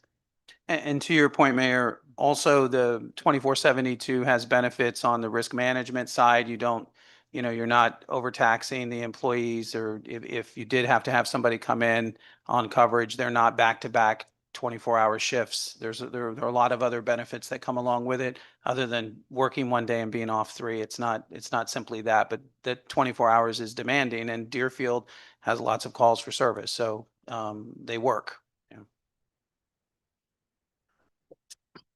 The point that the mayor was making is a great one. So I would hope, Chief, that there is some sort of plan, depending on the call, and I would want this for the police department as well, is that crisis intervention mandatory. Mandatory. Because there are certain things that our brains aren't meant to see. Once you see it, you can't unsee it. And you know what it's like in the old days of the fire department. You're supposed to be tough. This is what you signed up for, but you're still a human being. And those things come out at weird times. So depending on what the nature of that call is, it should be mandatory. It should be mandatory. And it's something that we should look at. And excellent point. And we are working on some protocols to develop a crisis management team that's cross-departmental. So it would include HR, obviously benefits, EAP, but also it would be cross-departmental. So even if it's a fire call, let's say, you still would have some law enforcement folks that would be responding as well as other departments. But we're working on that as we speak. That'll develop over time. And then there will be, from our employees, those that either have skill sets in that area or interests in that area that need training. They'll be involved with that, along with our I want to say pastors, but not chaplains. Sorry, the chaplain service that we're also bringing on board. Just to spin off of that, the Broward County Fire Chiefs Association already has some of these policies in place. So we're just gonna piggyback right off of that, have a internal peer support team, as the manager was mentioning, as well as a CISM team, a critical incident stress management team, and utilizing our neighbors and our resources in our surrounding agencies for that needed assistance. Chief, I had a first day firefighter see it was a horrific call that we had actually just down the street. I decided to call him in. I was the lieutenant in charge, and I asked him, I said, how you feel? And he said to me, I'm okay. And you know why he said that? Because he felt like he couldn't show any weakness. And I said, you're not okay. And I called my chief, and we closed, now 66, we used to call it Station 2. We closed the station down, and Broward County came in, and there was crisis intervention. I could not let that firefighter go home to a family with what he just saw, and nobody addressed it. And the most that we could say is that you're supposed to be that way because you signed up for this. It's ridiculous. The thought process has changed. I'm glad that those policies are in place. I just hope we adhere to them, and that we recognize every firefighter, every police officer, depending upon the call, could be vulnerable. And that you got to remember, they take that home to their families. That's what we have to remember.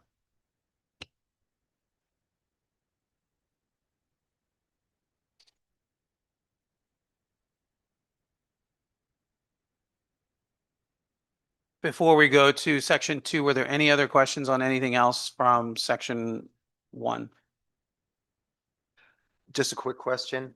And floaters, I don't know too much about the terminology, but will we still have floaters?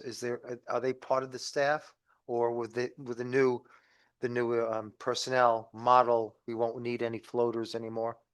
So floaters is part of the model that BSO uses. So Deerfield pays for floaters, but those floaters work not only in Deerfield, but they work all around the county. So they might work in Weston or Dania Beach or something like that. But our firefighters will be Deerfield firefighters only. They're not going to go outside of the city to another. They won't be assigned somewhere else. So there's no real need for floaters. That's a different model.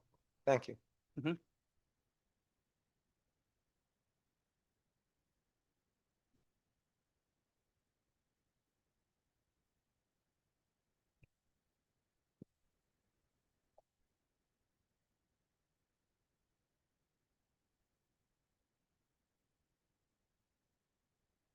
So at this time, I'm going to turn it over to our consultant from Davenport. He's going to go, as he did last year, through the financial financials of the city to demonstrate where we are from an outside perspective so that the commission and the residents can understand where our financial stability is and what our capacities are as a city. Great. Good evening. I'm Ted Cole with Davenport. Was here about a year ago. We serve as financial advisor to the city. Most of what I'm going to speak to tonight is capital related. So you all obviously have been talking quite a bit about operating budgets. We're going to focus mostly on capital. We're talking a little bit about bond ratings. We're going to talk about your existing tax supported debt profile, your utility debt, and get into some discussions about capital improvement planning. What's on the screen is exactly what's been passed out to you all. There are page numbers in the bottom right corner, and I'd be happy to entertain questions as we go, however you all would like to handle it. So I'll jump right in. That's not it.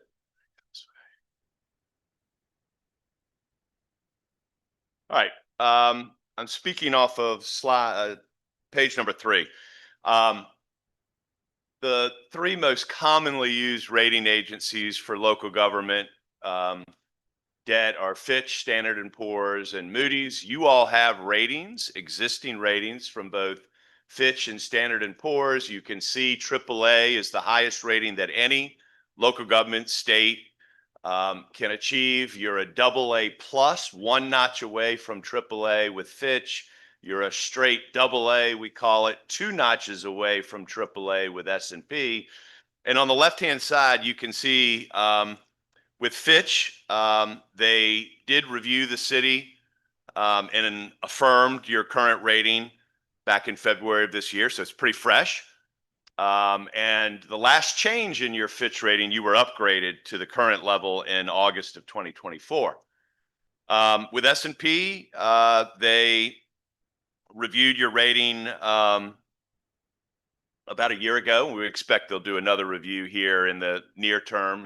They may or may not reach out to the city, but looking at audits and budgets, et cetera.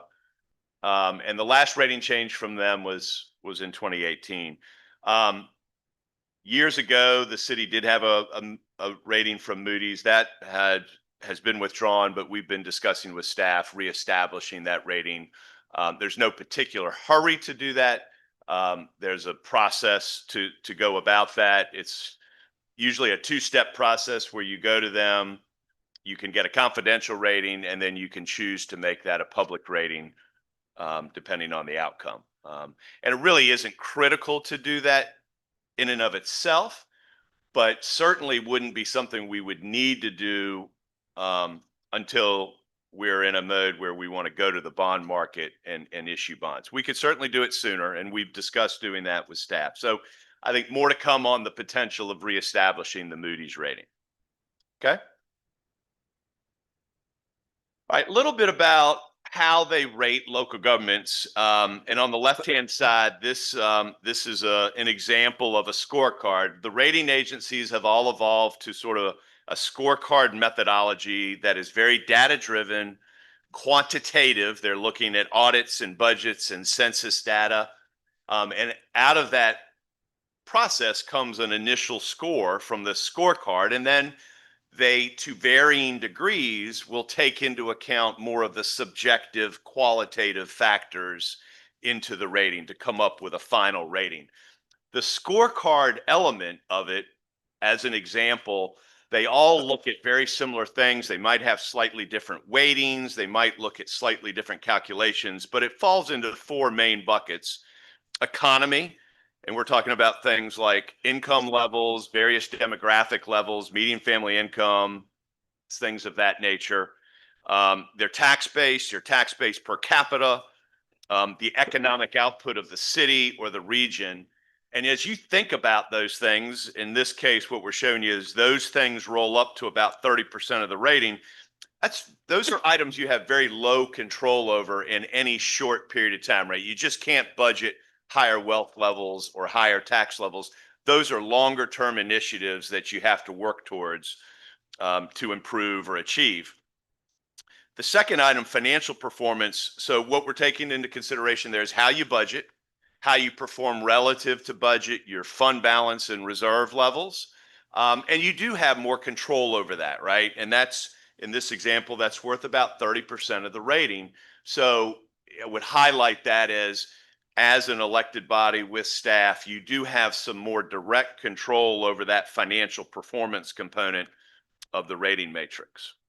Thirdly is something they refer to as institutional framework. The rating agencies look state by state, and they look at the form of local government. They look at what kind of controls do you have over your budget, revenues and expenditures, and they assign by state this institutional framework score. And Florida scores very well in that regard. I would note, and I think everybody's obviously aware of some of the conversations going on at the state level with the referendum on the property tax issues. Depending on how all of that plays out, we would expect that institutional framework part of the rating process will get reviewed. And this very much on the radar screen of the rating agencies. They're aware. S&P has actually published about the situation, and it's going on in other states as well. Similar measures, similar concepts. So when we talk about how could that sort of legislation change a bond rating, one place it would potentially impact the rating is that institutional framework. Now, it would be applied uniformly to everybody, right? Everybody would feel that change, but nonetheless, I think that's a place where that would be probably pretty heavily considered when they reassess the outcome of this process. And then the last item is leverage. So that's things like your debt, your pension obligations, your post-employment benefits for retirees. And again, that's something you have some decent control over, right? So when we look at the finance and the leverage, we're talking about 60% of the rating where you all, through your budget decisions and other decisions, have some control. About 40% of the rating is really very much, I'd call low control, low local control over that in any one budget cycle. So that gives you an idea. It's a very holistic view. They look at a lot of different things to come up with their rating. The right-hand side will show you the universe of rated cities and towns from Fitch. We're working with Fitch on this side. The top box is cities and towns nationally. They rate about 300 cities and towns nationally. 90 of them are AAA, 196 are AA, one of which is Deerfield Beach, and they've got about 20 single A's nationally. Directly below that, we've drilled it down to Florida, right? And they rate about 40 different local governments, cities and towns in Florida. 11 of them are AAA, 29 are AA, again, one of which is you all. They have no single A cities and towns in Florida. Fitch doesn't. So it kind of gives you an idea. Left-hand side, how they go about rating local governments. Right-hand side, your peer group, if you will, based on the Fitch ratings.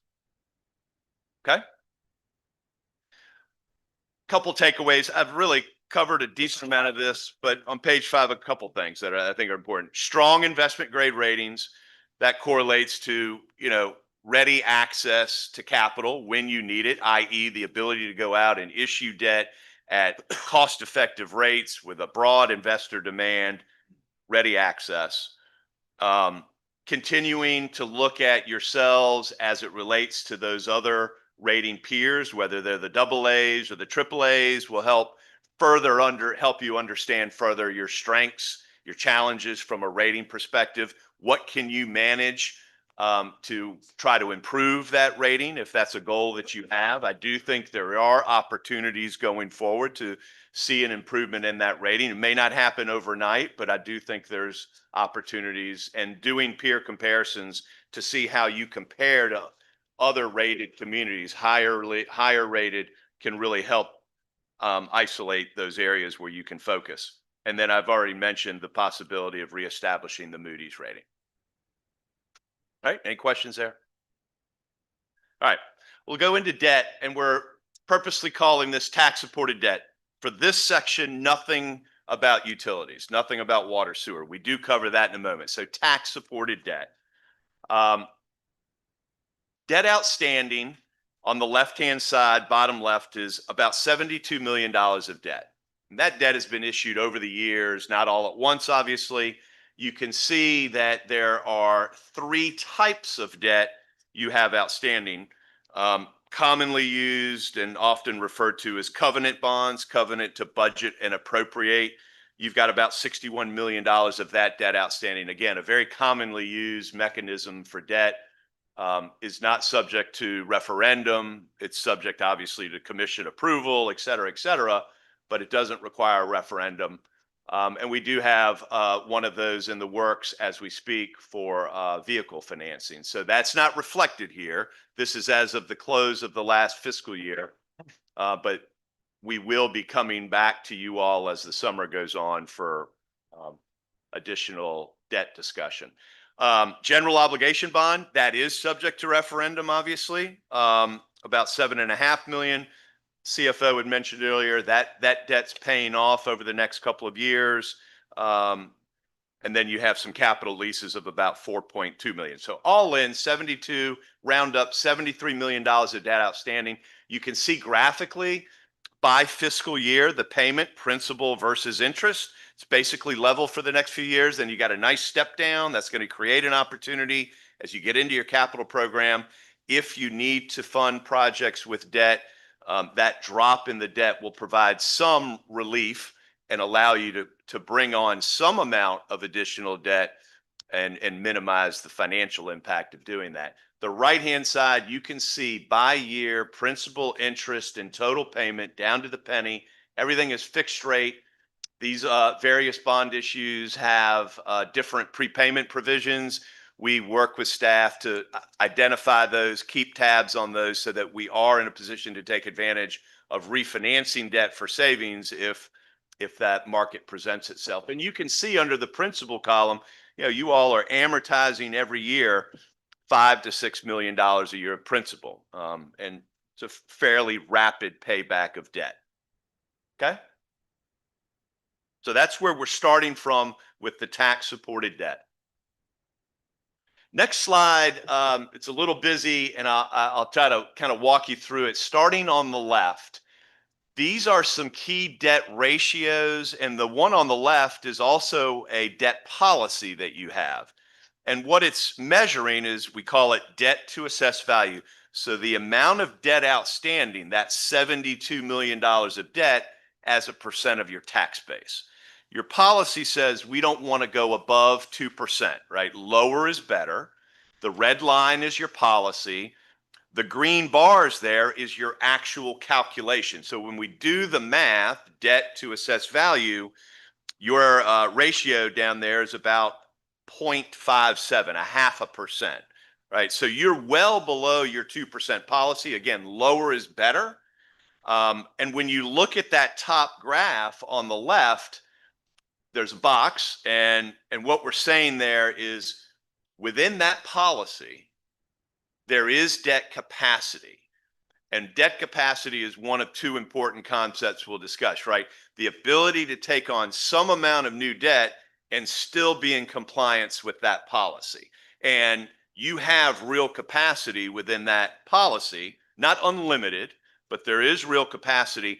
But it is different from debt affordability. How do you pay for it, right? You kind of think about it in your personal finance, right? You can qualify for a loan, this, that, and the other, but it doesn't always mean the money is readily available in your monthly budget. So debt capacity, debt affordability.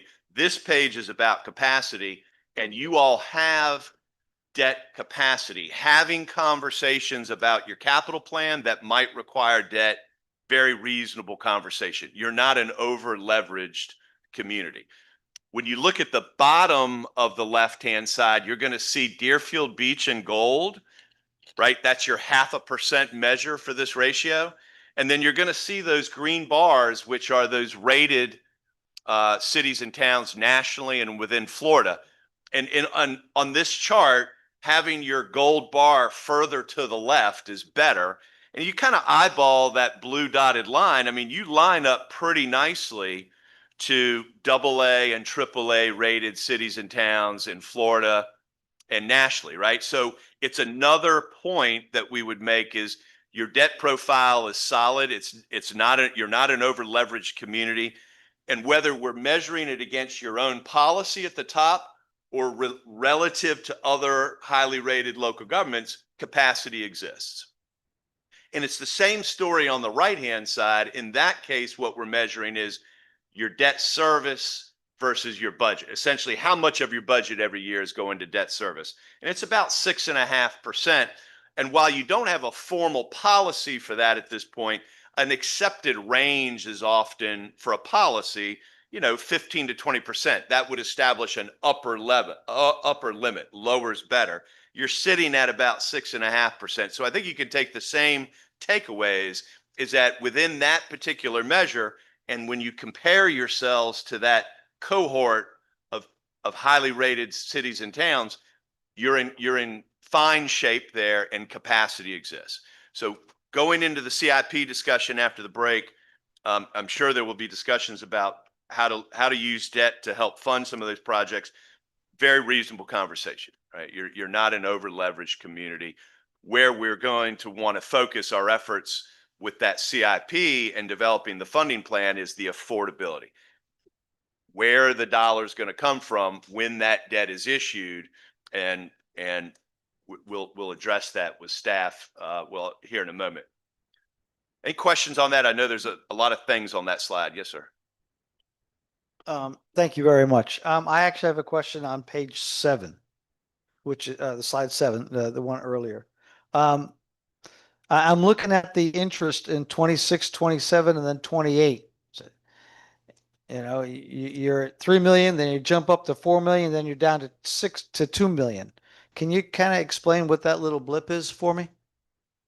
Remember, that profile is made up of, don't hold me to this number, 8 or 9 different loans. Right. And some of those, they all were issued at different times. And some of those loans paid off and another loan sort of was set up to step up its payments. So it's just a function of pushing all of these things together into one graph. They may or may not have been issued, in sync with one another, but that's what's driving those differences in principal versus interest from one year to the next. Thank you. Sir, Yes. before we go on, if you would, please,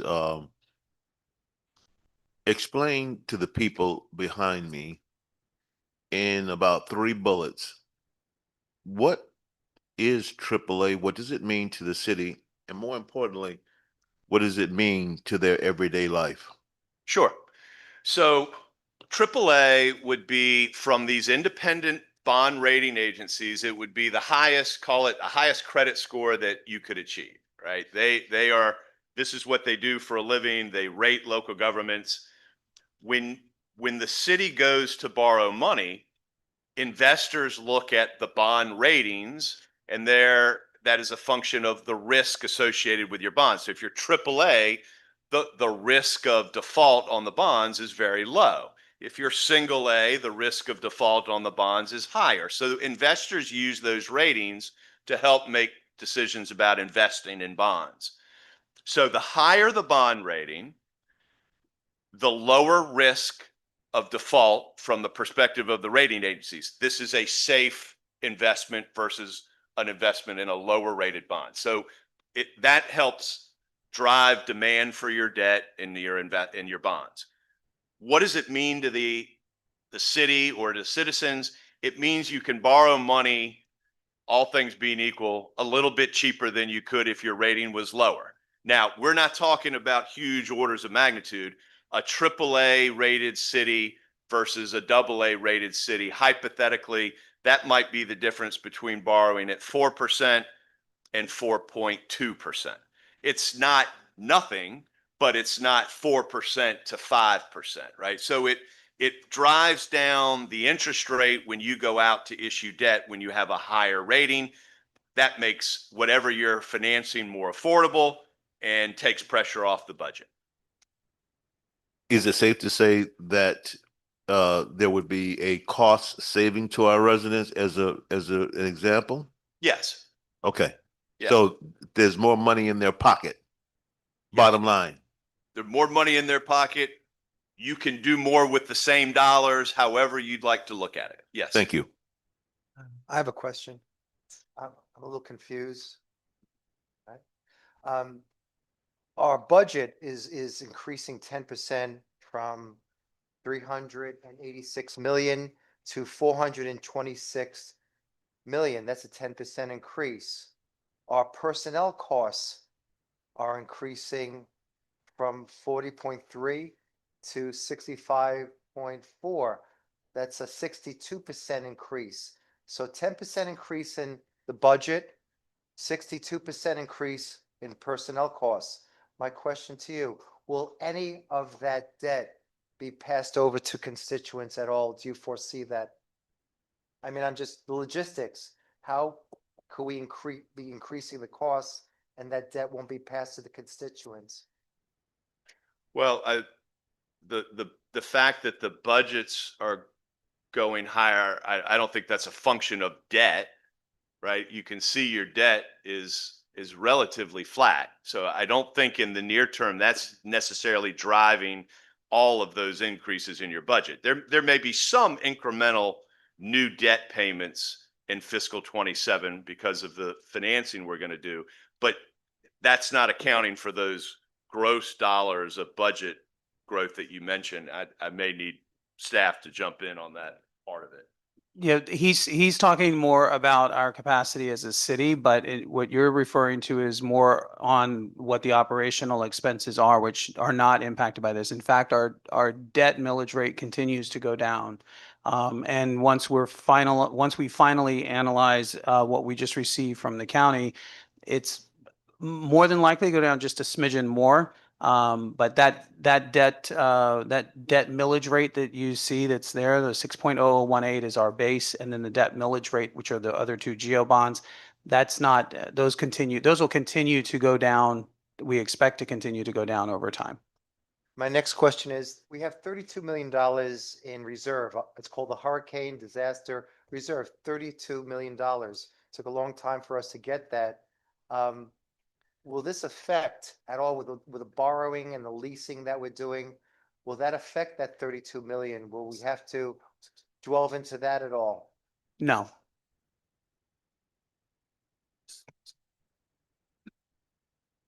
I have a comment, please. I think the bottom line in here is we're looking at our ability to borrow money right at the time that we need it. We're looking at a city that has a wonderful credit rating. If it was a personal credit rating on Credit Karma, I'd say it'd be over 800. Just as an analogy, maybe not exactly the perfect thing. But being a resident here for 40 years or more, I can remember back in 2009 and 2010 when our federal government didn't want to say we were in a recession, but we were very close to being in a depression. I watched the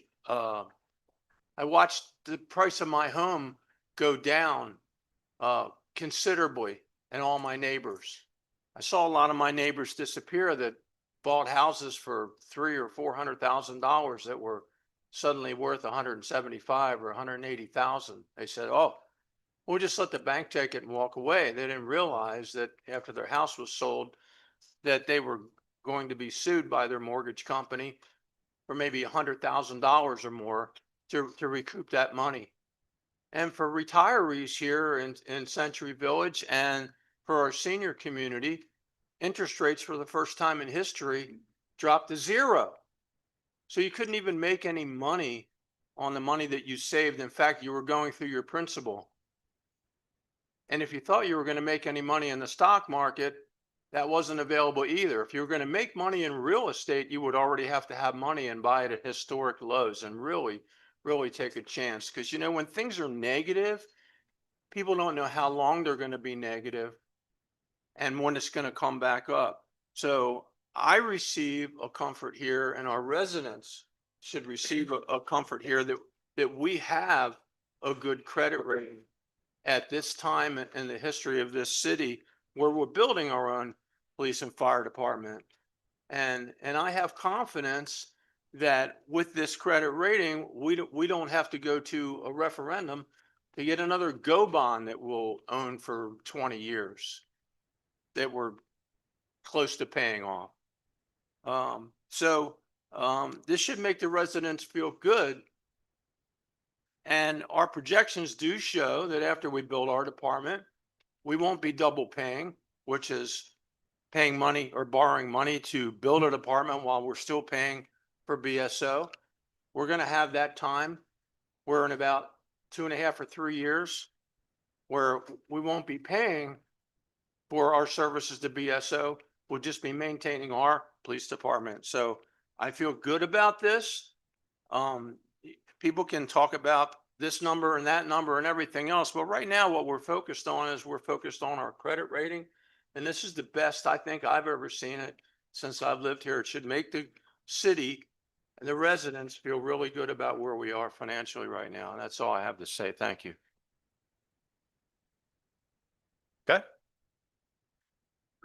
All right, I do want to touch on this concept. I'm speaking off of page 9. Page 10 is really where I want to focus, but this covenant to budget and appropriate debt, again, that's a type of debt that you all have used. It's broadly used. You've got about 4 of those bond issues outstanding. And keep in mind, oftentimes those are interchangeable words: bonds, debt, financial instrument, right? The real important part of that discussion, is it a general obligation bond or is it a covenant to budget and appropriate bond? They're both bonds, they're both debt, but they are very different in terms of how you go about issuing them and what the security is.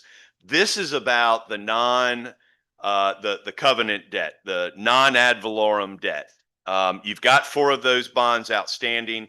You have a bond document that says you can issue more of that debt in the future if you decide as a body that you want to do it, provided that you can demonstrate under a very specific calculation, it's all laid out, that you have the revenues to repay that debt. There's a test, and it's called an anti-dilution test. So what we do every time we talk about issuing this covenant to budget and appropriate debt is we look at the debt schedule for those 4 loans. This is just a subset of your debt, right? This is the CB&A debt, right? It doesn't have the GO bonds. It doesn't have the leases. It's about $6 million a year for the next few years. That's your max payment for this type of debt. And in order to issue the new debt, you have to do a calculation. We've summarized it at the bottom. There's a very detailed calculation in the back of this book if you care to get into it. But essentially, you have to be able to demonstrate that non-ad valorem, non-tax revenues can cover the debt at least 1.5 times. So in other words, very specific non-ad valorem revenue that you collect has to be at least $1.50 for every dollar of debt you have to pay. Okay? That's the test. That's the anti-dilution test. And when we ran that calculation, it's done on a 2-year average. The high level math is from fiscal 24 and 25, I'm in the bottom right, that non-ad valorem revenue was about $40 million, right? Straight from the audit, following the calculations that are prescribed in the documents. The debt currently that you pay on those 4 loans is in its highest year, 5.9 million. So you've got $40 million of these revenues with which to pay 5.9 million a year. You're covering that debt 670% or 6.7 times over. The test is you can't go below 1.5. So you're well above that minimum. Higher is better here. So that doesn't mean you have all sorts of unlimited capacity to go out and use that type of debt. But the test that you have to meet, you have quite a bit of cushion that will allow you to use that type of debt in the future if you determine that's your preferred path. It's a uniform test. It's very consistent from community to community. My point here is there is capacity within that calculation to consider that type of debt in the future for some of your capital projects. Okay. Last thing I'll say on this, on page 11, this is that total debt profile. As that debt pays down over the next 3 or 4 years, as those payments drop, again, that will create an opportunity to backfill with new debt to have to mitigate the financial impact. That gets to the affordability, and the affordability of your debt or your capital plan is really a function of how much are you trying to do, how much in any one year, if you're issuing debt, how much of debt are you issued, and what's the repayment? Is it a 5-year debt, a 10-year debt, or a 20-year debt? Those are all very relevant factors that will play into how affordable is this for us in our next year's budget or in our budget 2 years from now. And that's really what we've summarized here. Those are the key inputs: the project timing, the project amounts. Are you debt funding a project or cash funding a project? And in some cases, certain projects come with operational costs. We want to make sure we're mindful of that. Not just the cost of the facility or the investment or the improvement, but maybe there are operating costs as well. All right, I'm going to switch over to utility debt. This is a shorter section, but I did want to cover it for you. This is primarily water and sewer. And you'll see here on page 14, same setup. There's about $27 million of debt outstanding associated with water and sewer improvements. And the different types of debt, the largest amount outstanding is in revenue bonds. It's about 19 million. That is the type of debt where you go to lenders or investors and say, we're going to pledge our revenues of our water and sewer system for repayment. So it's not backed by your taxing authority. It's not backed by a mortgage on a facility. It's backed by the revenues of the water and sewer system, which is why it's so important to make sure that those funds are self-supporting, they're structurally balanced. But you've also taken advantage of various low-interest loan programs, revolving loans, clean water loans. You've got some of that outstanding and some capital leases. So about 27 million outstanding. You'll notice in this particular profile, you've got sort of payments that are stepping up over the next few years. Now, that's because we have expectations that you will more than likely need to issue some additional debt, maybe not this year, maybe the following. That's evolving, but that new debt coming online is going to fill in some of that sort of gap there. And it's all being done as part of that 5-year rate plan that was mentioned earlier. December of 22 takes you to 27. Your rate consultants help put that together. And whatever the capital funding needs are of the water and sewer system, it's our intent and staff's intent to fund that within the confines of that rate plan. Okay?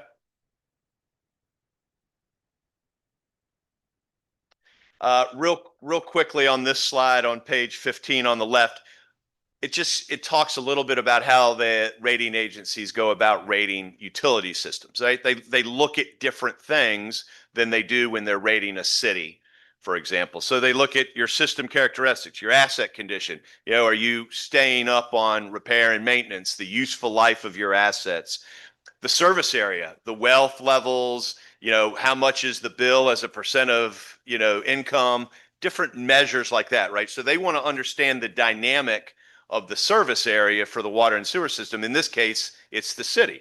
Is it growing? Is it heavily residential? Does it have a nice mix of residential, commercial, industrial, what have you? The size of your system comes into play. Financial strength of the water and sewer system, clearly the reserves, how you budget, your cash flow, very important. That's worth about 40% of the rating.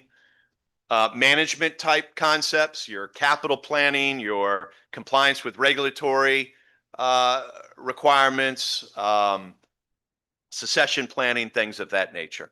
And then finally, your debt provision. So again, like on the general fund side or the tax supported side, they're looking at a broad spectrum of credit factors when they come up with rating a utility system.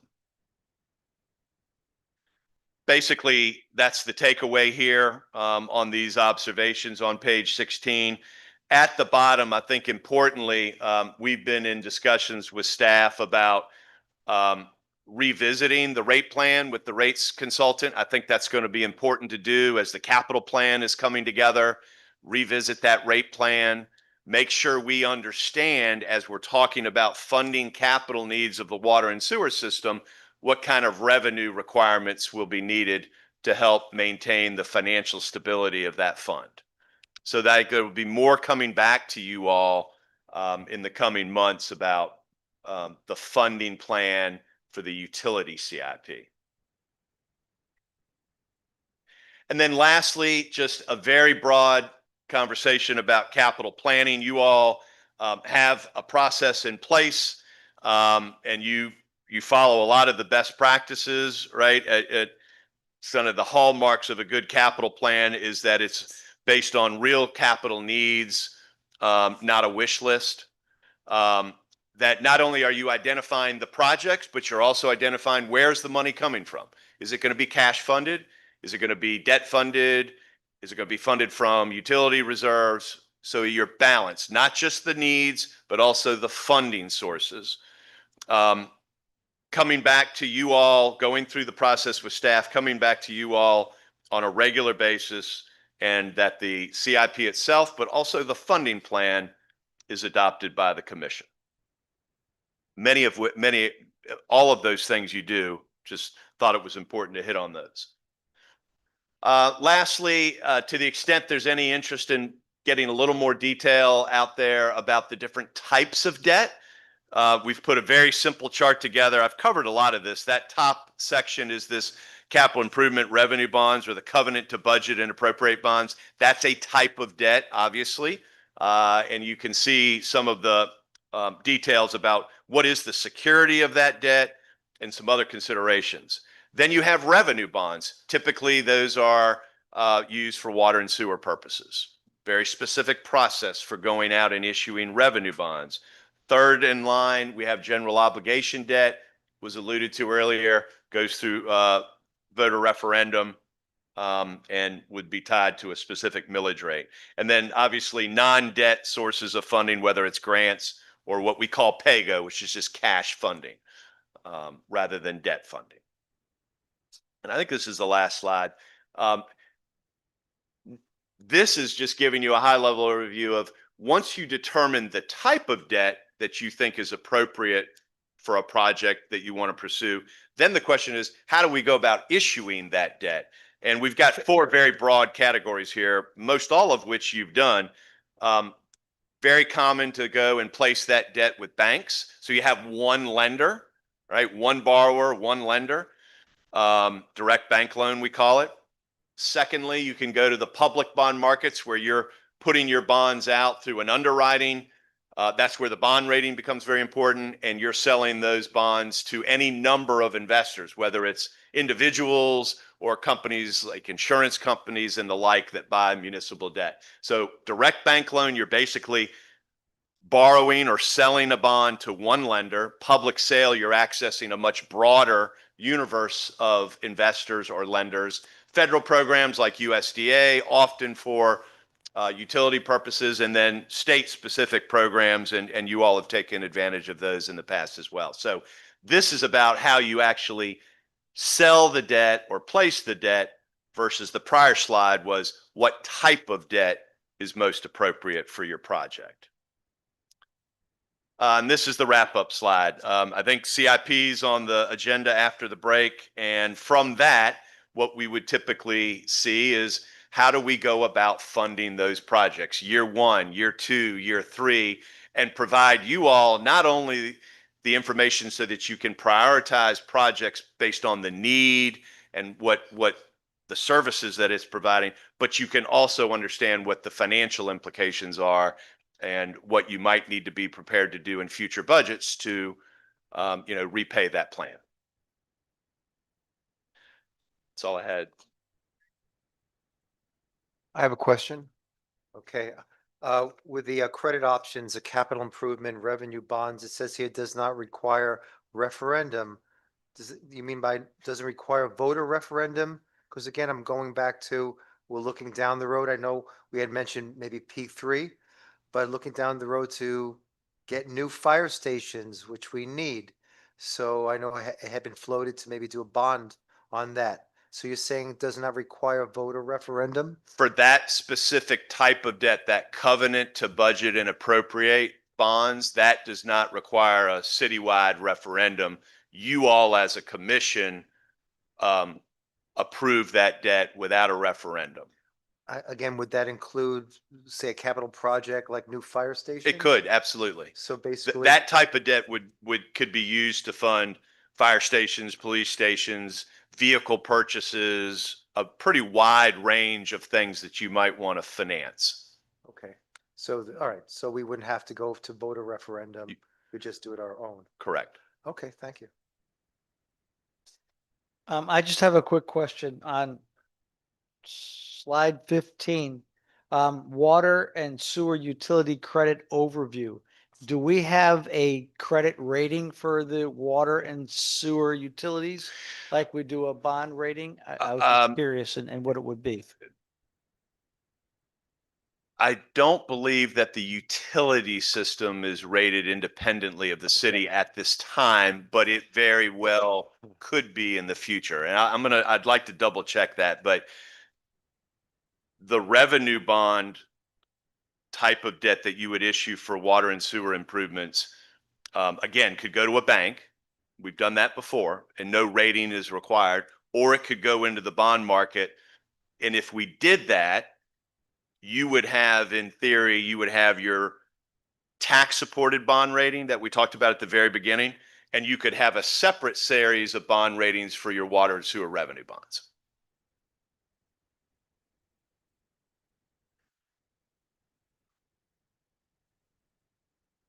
Are we at the break? We can do the break now, however long, Mr. Mayor, you decide. And then what we can do is just quickly go over some of the key indicators we want to keep in mind as we move forward and then go right into the capital improvement. Let's take a 5-minute stretch restroom break and we'll come back. So it is 8:18. Madam Clerk, 8:23.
Who's up?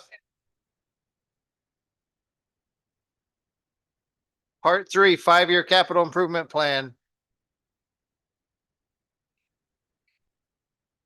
We are starting part 3, 5-year capital improvement plan. Who's up?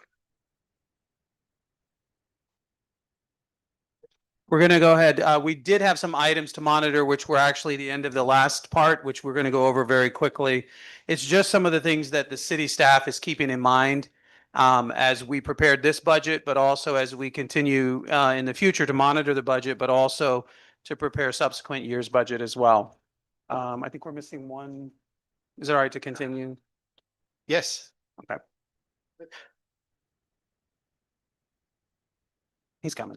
So basically, these are all self-explanatory, and most of us are aware of some of the impacts of these. But the current state of the housing and rental markets certainly impact us, and that will continue to impact us, particularly on the rental side. If any of the referendum passes on the property tax reform, we anticipate that the rental market will continue to have some struggles here. We also have some issues with the housing market itself, that the median salary for folks that are coming into Deerfield are not able to afford even some of the housing that we have. We have quite a few homesteaded properties in Deerfield, and so that makes the challenge even more real. The continued strain on city and residents for increasing costs and inflation. I saw last week, just as an example, that fuel year over year is up 34%. So there are some cost increases that are impacting the residents as well as the city and what our costs are to provide services. Demographic changes in age and population and internal migration. There are some statistics that are showing that some of our elderly population, those who are 65 and older and even 60 and older, are moving into different areas of the state. That so we will probably experience some of that migration outward from our city, since we do have a population. Our population demographics mirror some of those that are migrating.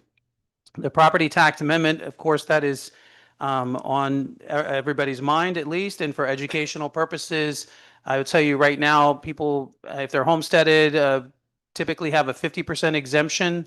If that passes and it goes up to the $250,000 exemption, that would be effective in fiscal year 29.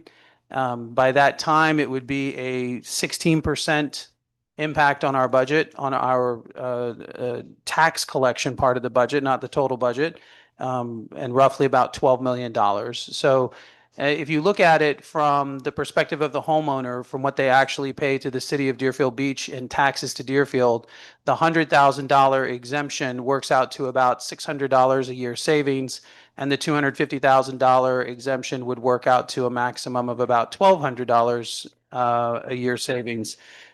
So it's basically, and those are only on the high value properties.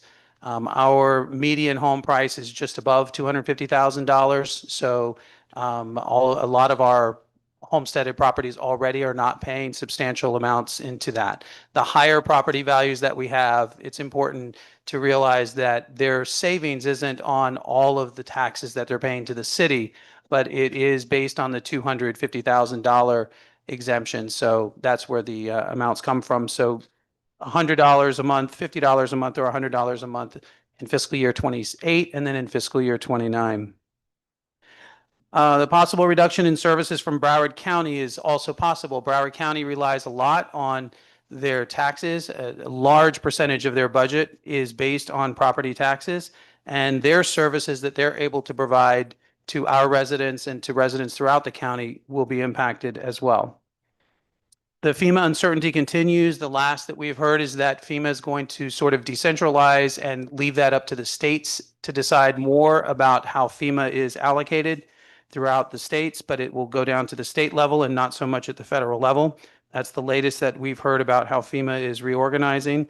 That is not certain yet, but still is something that we are watching and paying attention to in case we have need of that in the future. Impact fee study updates, we're going to have to look at that to see what our impact fees are. I think, when was the last time we did? It should be done in a few months. The last time we did it was 2015. So it's time for us to restudy the impact fees. We have the Public Art Master Plan, which of course I know is very popular in our city and is important for the quality of life for our residents as well. So we're keeping that on our radar. And of course, you know that we have Dixie Highway and trying to get that to a local road to increase the safety for our residents and also create opportunities for those who live and own property along Dixie Highway. Southwest 10th Street improvements, that is a long construction project. We're talking about 7 years. And of course, we know that we have the 48th Street Bridge that is starting very soon, and that will impact our residents at least a year for them getting east and west. And then the increasing costs associated with maintaining some of our city-owned parking lots, since we are responsible for those. Obviously, those are the Cove and the Palm is both businesses, but the city's responsible for maintaining and operating those as well as any liabilities and other costs associated with those parking lots. So I just wanted to go through those and just to let the commission know that we are paying attention to these items, and we did factor these into some of our budget decisions that we presented to you tonight, and we'll continue to monitor them, and they will inform us on decision-making from this point forward and any recommendations that we make to the commission. And now we'll go into the capital I improvement. have a question, sir, if that's Mhm. okay. So for the property tax amendment, the property appraiser said Deerfield Beach specifically could lose up to $12.5 million. That's 18% of the budget. Do we have a contingency plan? I'm sorry if you had mentioned that. Do we have a contingency plan if we lose that 18% of the budget? Because Yeah, we have it as, we've calculated as 16%, but you're correct, it's around the 12 to 12.5 million. That would be in fiscal year 29, and it would be stepped up. So fiscal year 28 would be a smaller impact, but a substantial impact as well. That one's about 7.5 to 8 million would be fiscal year 28. And for those, it would have to be cooperative decision-making with this board as to what we want to look at, mostly with capital projects, but how we want to parse out the funds on that, or if the commission decides they want to take a different route. But I'm sorry.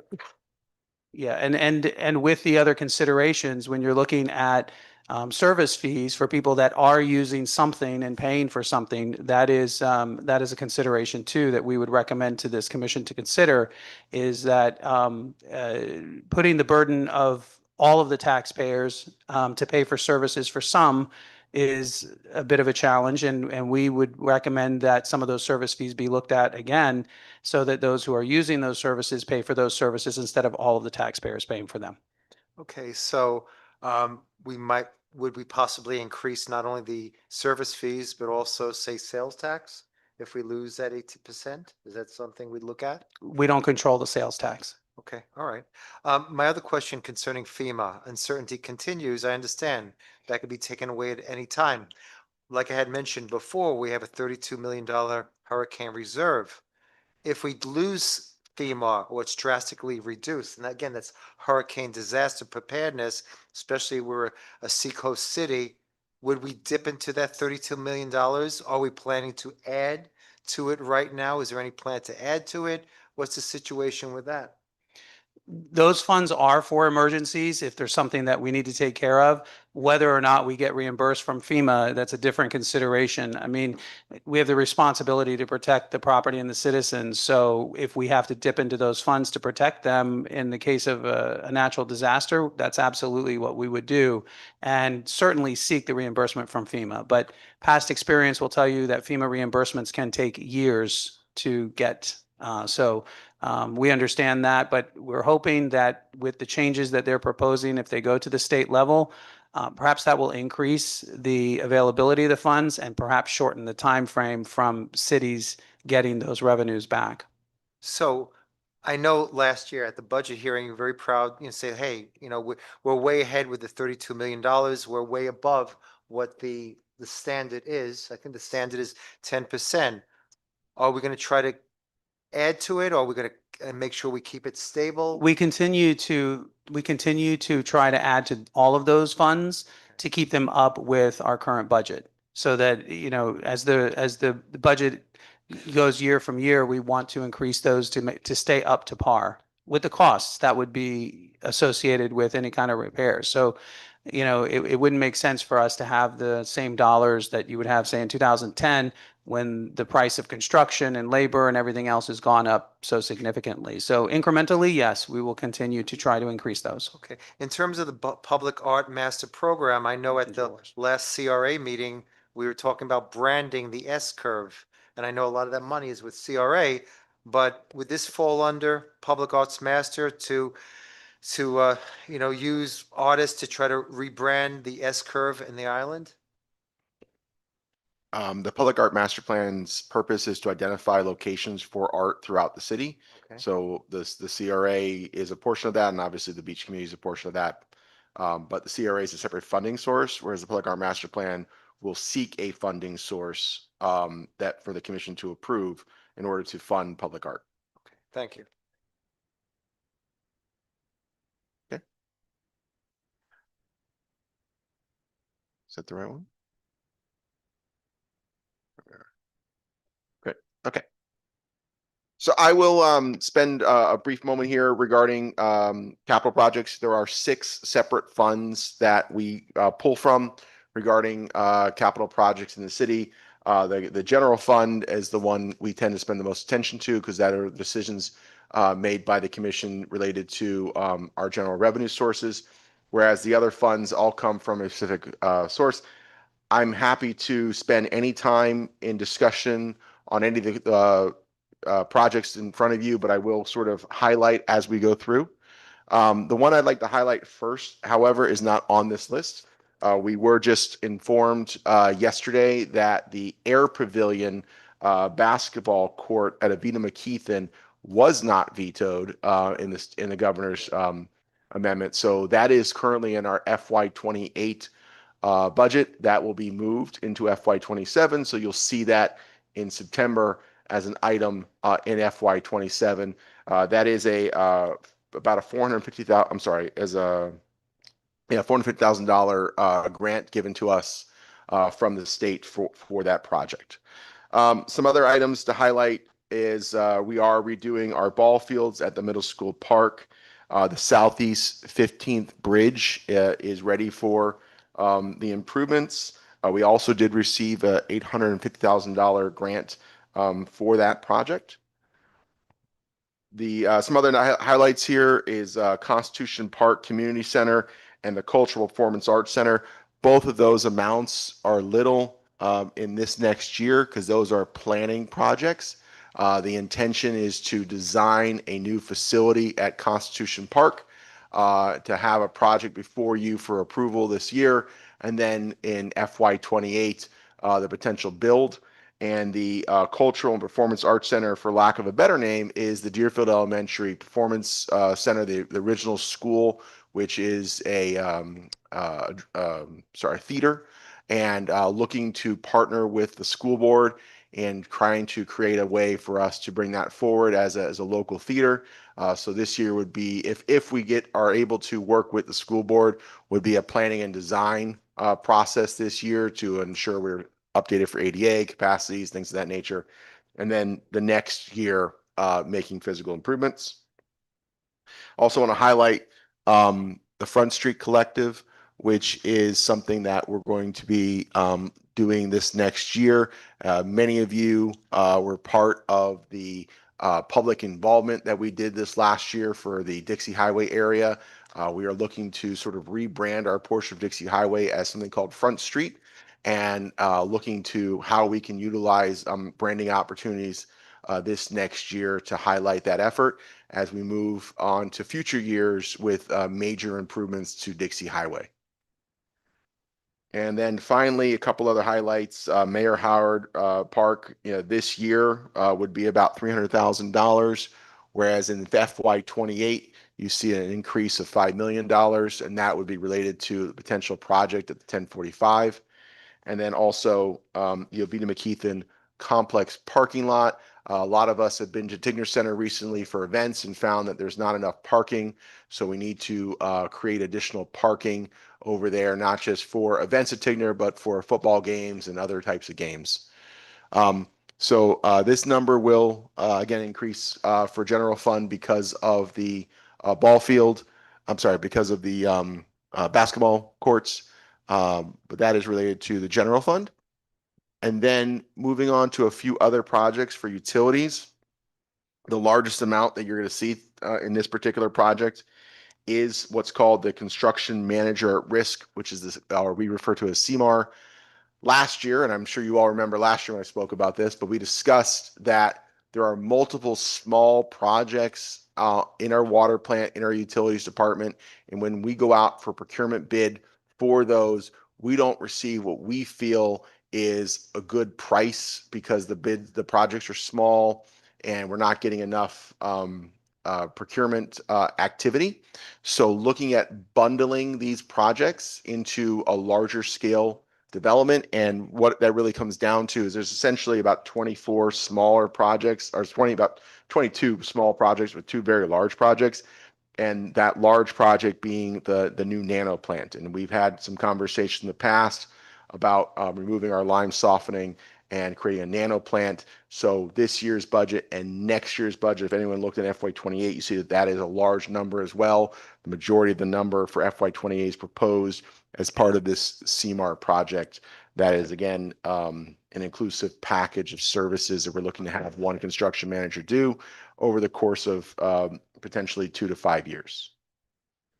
Continuing on, there isn't too much to bring up of interest through solid waste or stormwater, but I do want to highlight within the, with stormwater, I do want to highlight, I'm sorry, I'm trying to press this button here.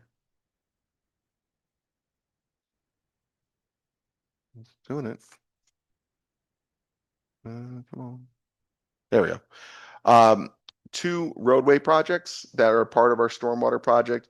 The first one, it's labeled as LAP project. That's its fund number. This is Crystal Lake Drive and Northwest 45th Street. We will be announcing in the next couple of days a public meeting on July 20th for residents to come to a meeting and learn about this project. It's a sidewalk project and drainage project for Crystal Lake. That was part of a grant opportunity we received from the MPO. And then the other project is the MLK Junior Stormwater Improvements. We will be looking to have another public meeting for residents of that project in a month or 2 as well, and looking to get these projects into development for next year. And then finally, I want to highlight the CRA's main project. Oops. Oh, there you go.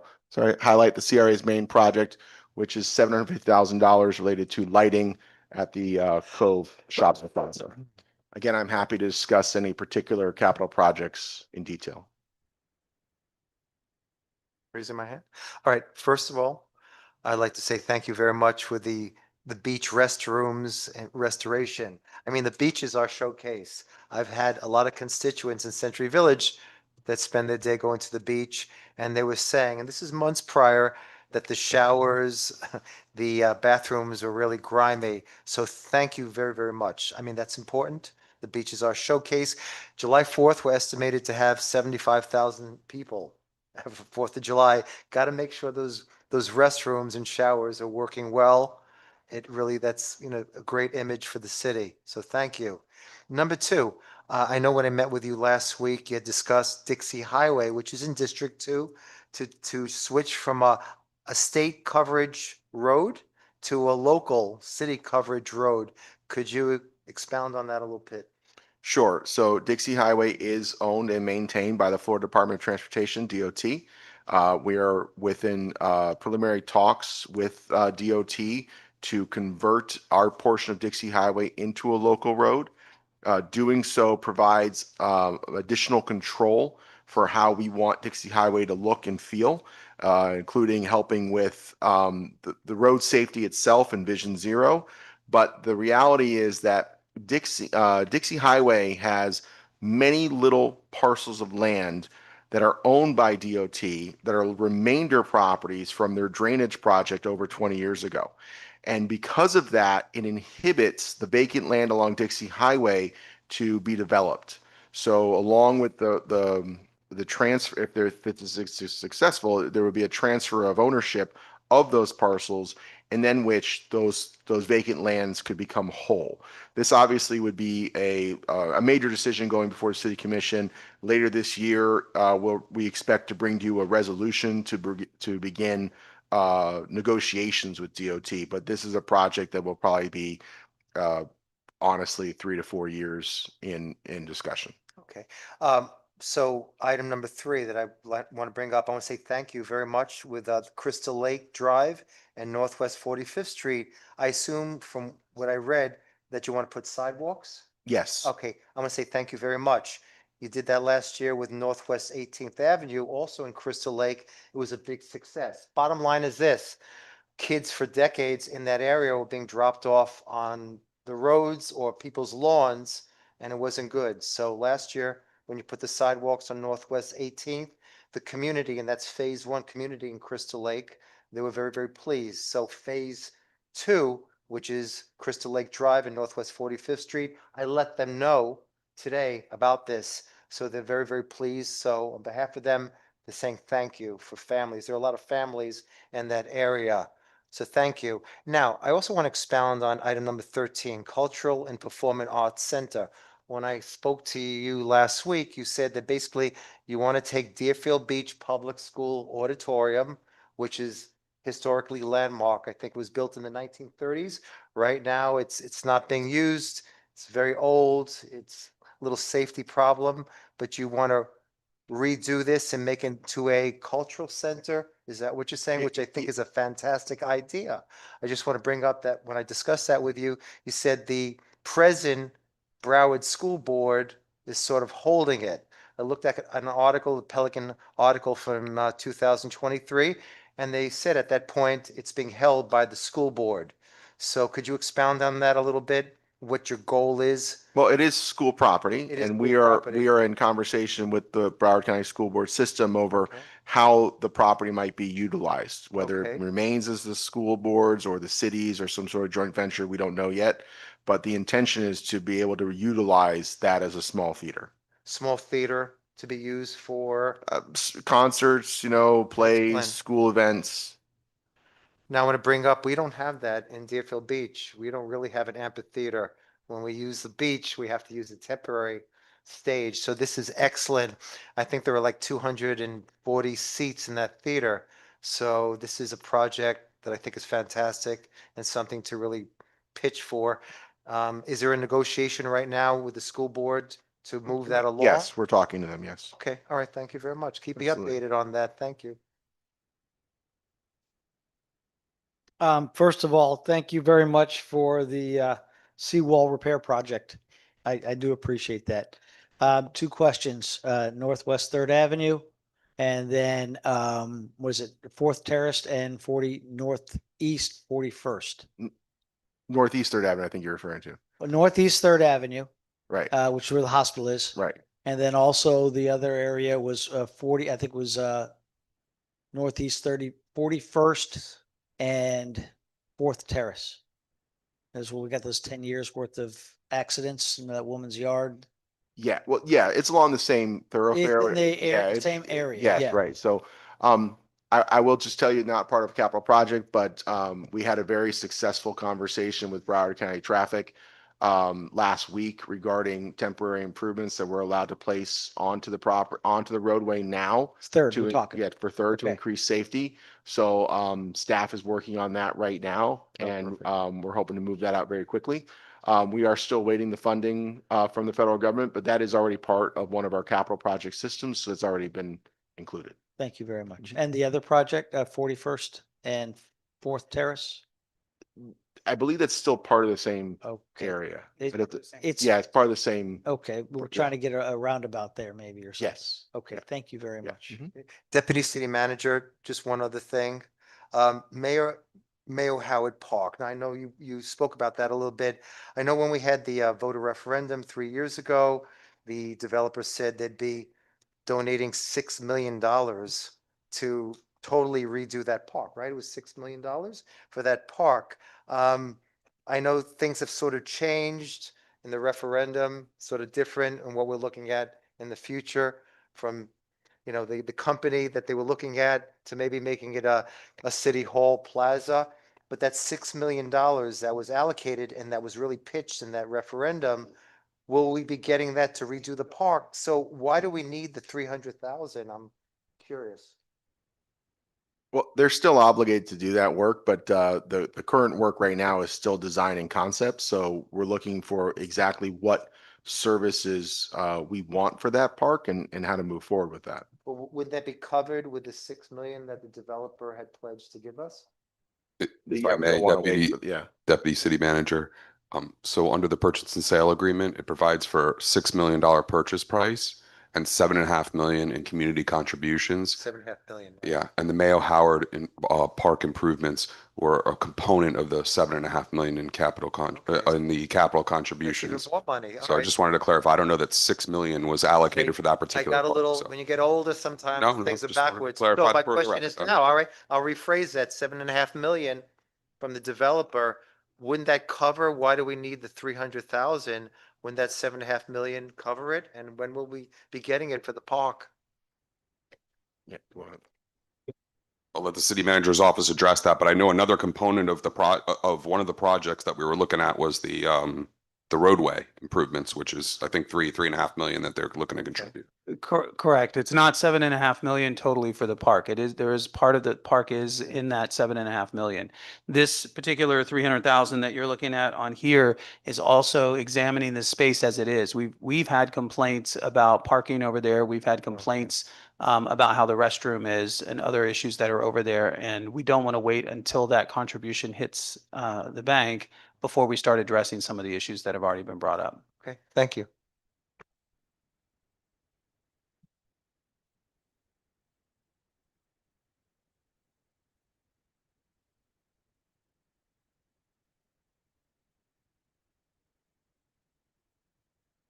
Parks and Recreation.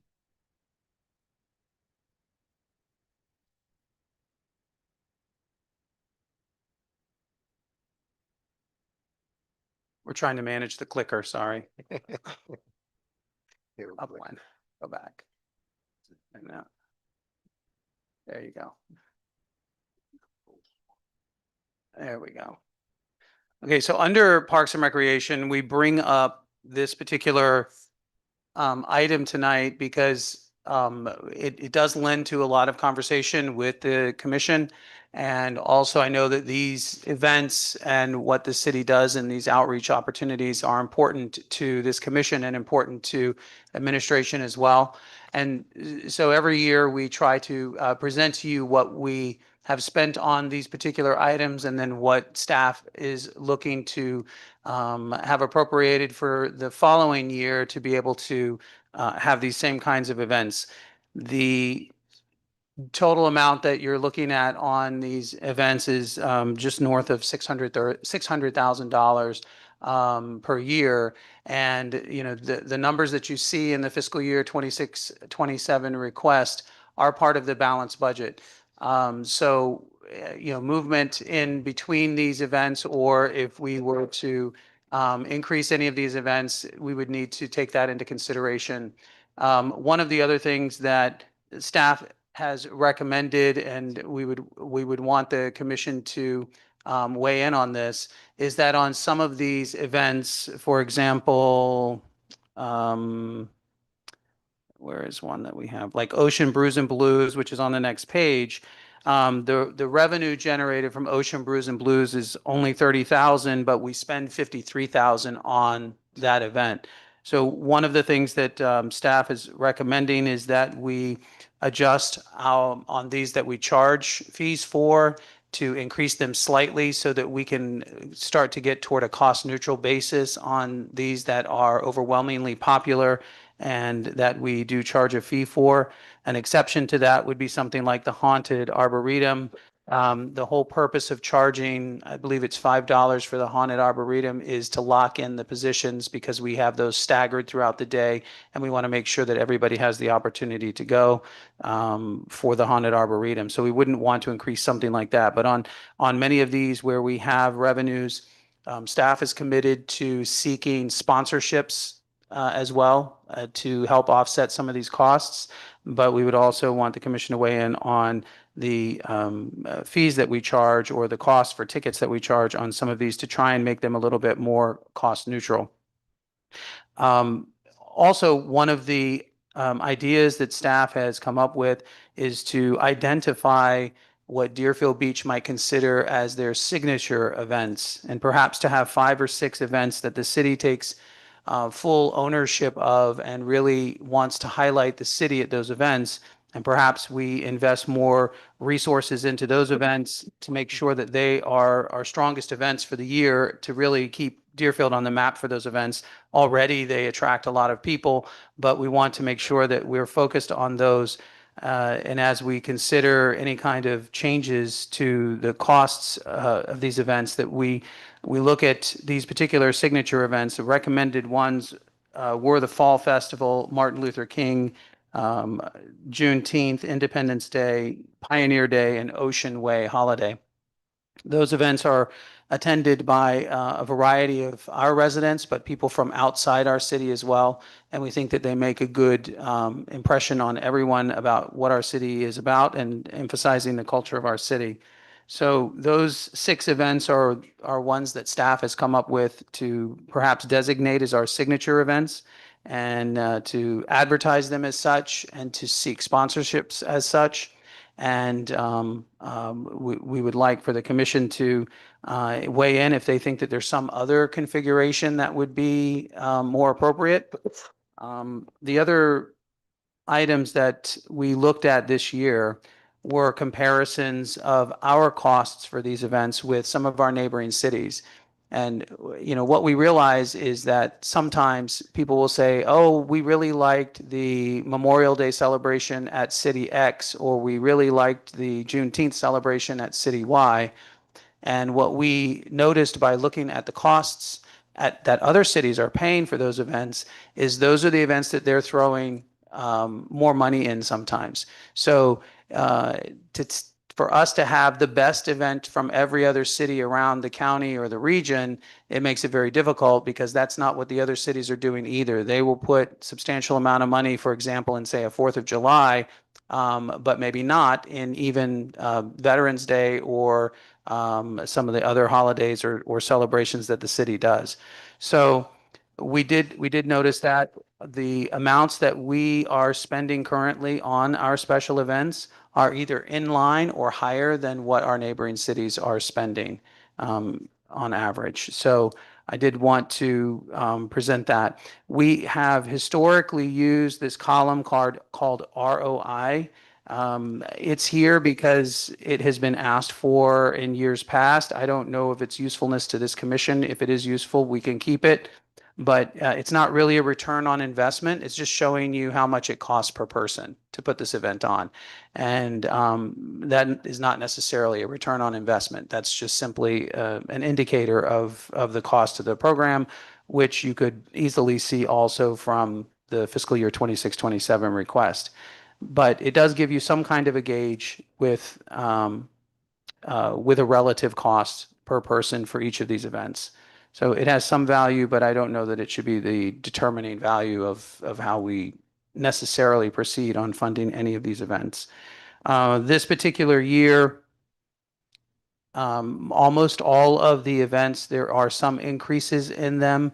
You should take note that on the 4th of July, that event is only showing you the Parks and Rec contribution, but on the 4th of July event, which is on the second page, sorry, I'm not, oh, there it is, yeah.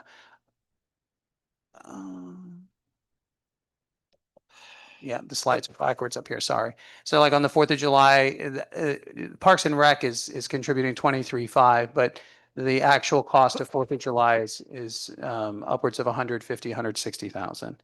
So, but if you look at that, our revenue is really 6,200. That's through some of the sponsorships. So that's an example of how we would want to partner more with businesses in our community or other sponsorships to try and raise the revenue on that to bring up some of the cost neutrality. I know that it may be a long stretch to see if we can make some of these cost neutral, but on the ones that we can, I think it's fiscally responsible to try and bring those offset amounts closer to what we're spending on these events. I would open this for discussion for the commission, and if you have some recommendations, we're more than happy to hear them, and we can work with whatever recommendations you have before we come back for the final presentation in September. Before we jump into the individual events, I want to have a bigger discussion. Where did we land with respect to the law that was passed with no diversity, equity, and inclusion? There's some events on here that would probably fall under that. That's correct. Thank you. Are some events going to survive? Because there's at least 3 on here that I would identify that wouldn't have to go because of that law. That's correct. So for example, the Black Heritage Banquet as it stands would probably not be allowable by the current anti-DEI law that was passed by the state of Florida, as well as the Women's History Brunch, for example. So those would be 2 that are right next to each other on the other slide.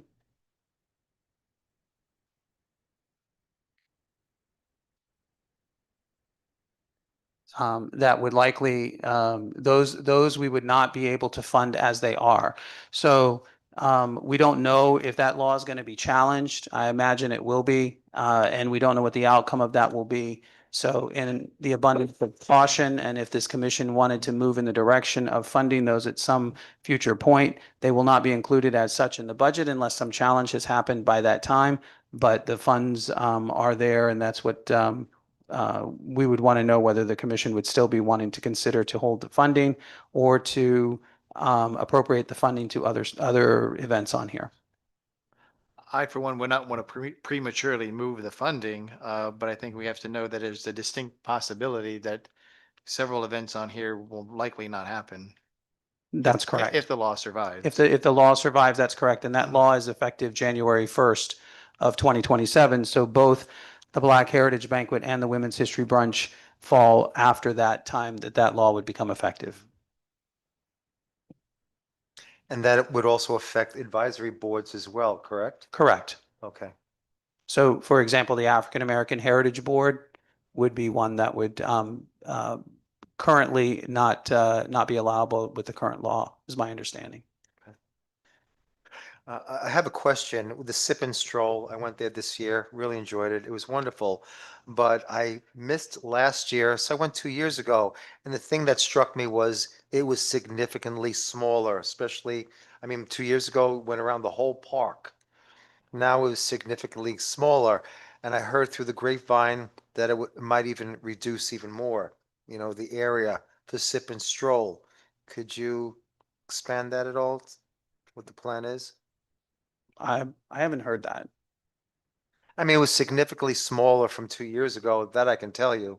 So, Yeah, there was a lighting issue of some kind or something like that in the back part. So Okay. it was deviated this year, but Okay. I'm not sure where you're hearing that okay. there are plans to further reduce it, but that's not correct. No. Okay, all right, thank you.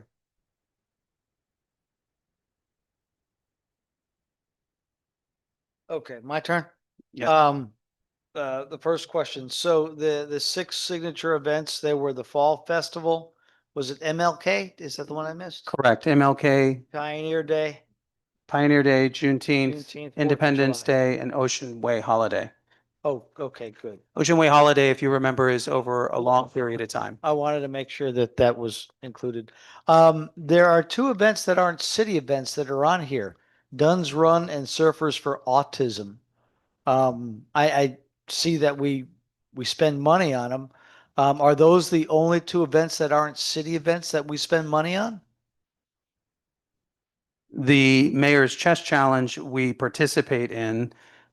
And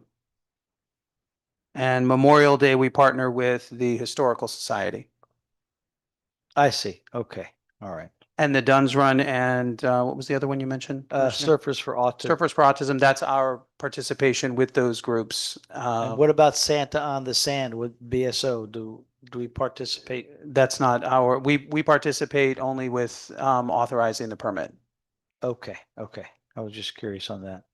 Yeah, we've really got to make a decision because my calculation, I think it was over $640,000 that we're spending on these special events. And we have talked, this is not the first time I've heard, oh, we're going to look for sponsors to help us offset the cost.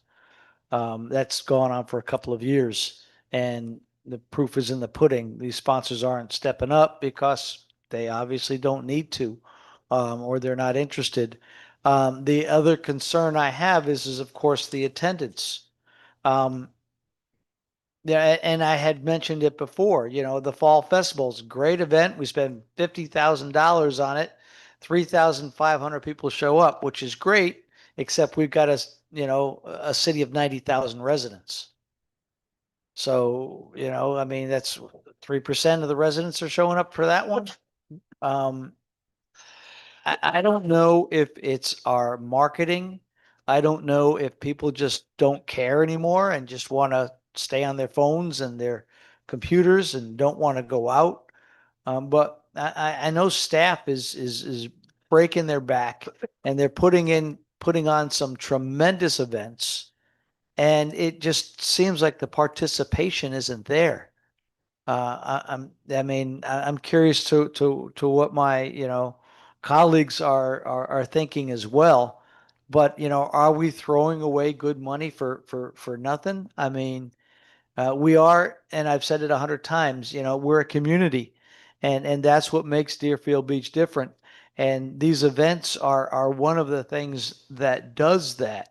But when nobody is participating, nobody is showing up, it's kind of disappointing. So I don't know how, I don't know if we do surveys to see if people are even interested.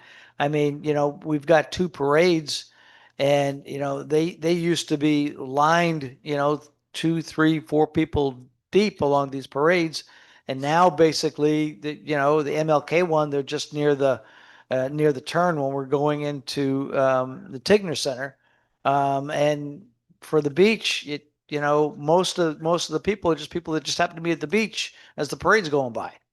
So, I mean, maybe parades are a thing of the past as well.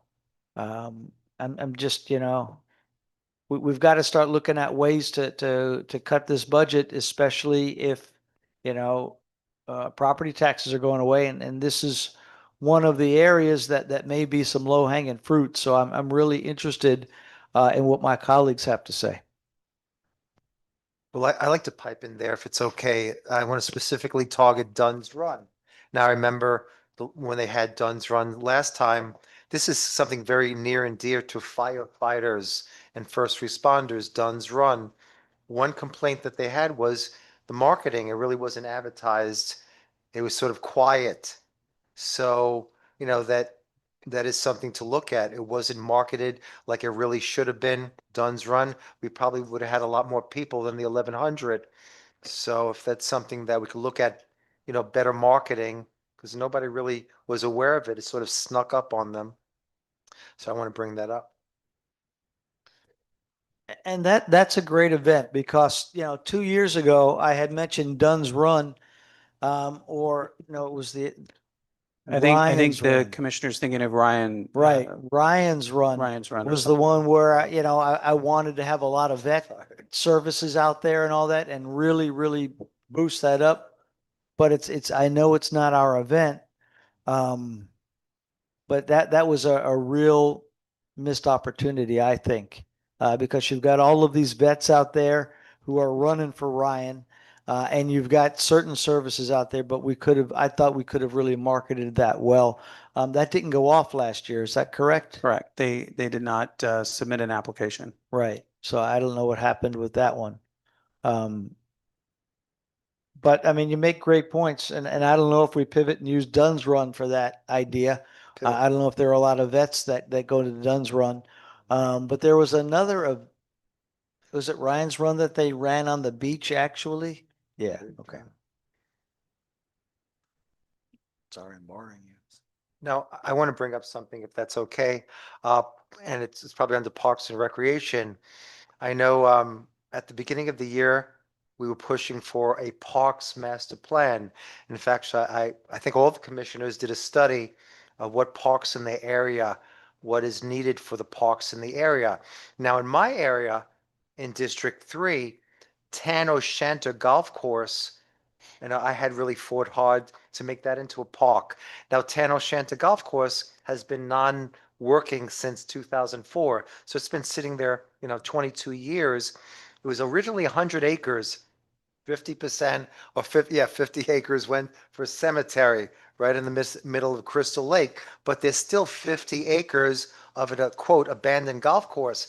Now the city owns Tam O'Shanter Golf Course. In fact, that 50 acres is the largest city-owned parcel of land that the city owns. So again, I was always asking the Parks and Recreation Director, when will that Parks Master Plan be? And I brought it up also to our city manager.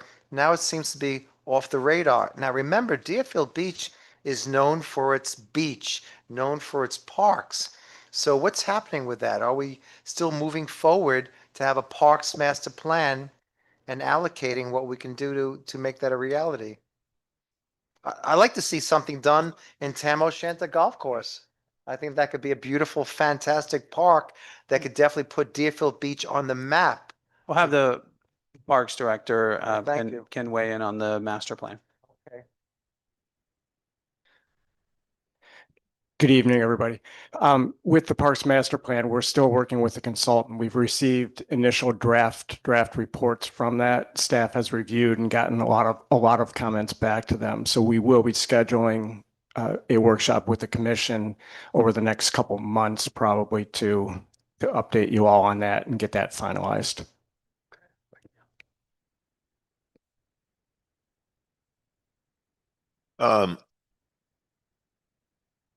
I like the idea of the signature events, targeted signature events. I think it's a great idea.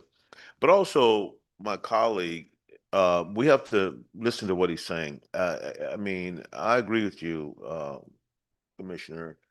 We have to look at this and, we have to ask the tough questions. Why aren't the people coming out? But I warn you, you take away certain events and people are going to just naturally go to other places. That's just what's going to happen. There's a lot of people in the city of Deerfield Beach that like the things that we put on. They don't always attend, but they like it. You take it away, they're going to find it somewhere else. But we need to have the tough conversations that addresses the questions as to how do we improve the numbers. Now, for instance, you look at Juneteenth. I'm going to target Juneteenth. 2 years ago, there was a huge number of people that came out. That was basically a statement from the city of Deerfield Beach and the surrounding community that Deerfield Beach had an opportunity to be able to leverage itself. We let that get away in a couple of ways. This past Juneteenth, it was not done on Juneteenth, which I think hurt. That was a mistake, I believe. And the second thing was we are hamstringing them, those that are planning it, with a budget of $70,000. That's not going to do it.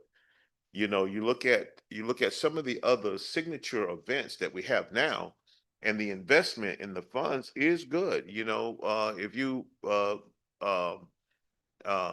when you're investing 100,000 and in excess of north of 100,000, it allows a lot of things to happen in terms of attracting people to come out. So the signature event concept in and of itself is good, but you're going to have the complementary budget to be able to make it that, so that people are coming out, that you're sending out the message. My colleague brought up marketing. That's worthy of having a conversation. Can the marketing be better? I think that there's a multiplicity of issues that must be visited to say, if our targeted goal is to bring out more people, then we need to know how to do that. And if we implement those things, we're going to see a difference in attendance. And when it comes to parades, I don't know if you guys, I watch national news every time there is, like, let's say MLK Day around the country, they talk about the parades. Maybe they, it has come time for us to do bigger things with the parade. People like parades. It puts them in a good mood. It's a good thing. You take it away, where if they have it in Pompano, they're going to go to Pompano. They have it in Fort Lauderdale, they're going to have, that's where they're going to go. I personally, before we take away anything, I would like to see how that we can enhance it. And you got to also remember, Juneteenth, Commissioner, was just getting on its feet. You know, Pioneer Day, it used to be called other things. You've been investing in that for years and years and years. So we got to give it a chance. We got to give it a chance. You can't give it a chance in 4 years. That's not it. I'm not saying do away with it, but it is the third highest. Juneteenth is 70,000. MLK is 70,000. There's only 2 events that we do more, and one of them is supplemented by the CRA. Yeah. But what I'm saying to you is that one of them, what highest events that we're paying. yeah, what I'm saying to you though, Commissioner, is yeah, those are the highest event. What we have to do is a better job of, you know, making sure that the attendance is there. And you said that we are spending in excess to one of them, like Pioneer Day. You know, we're spending a lot of money on that and have for a long period of time. And let me just tell you something, Commissioner, that's one where you should really question how long you been in Deerfield. 1997. Well, let me just tell you something. That parade was less than inviting to all of its community. Okay. So, okay. And yet we spend money in it and nobody says nothing. Okay. Let's give Juneteenth that sort of opportunity. We've been spending years and years and years into an event that is questionable in many ways. Okay.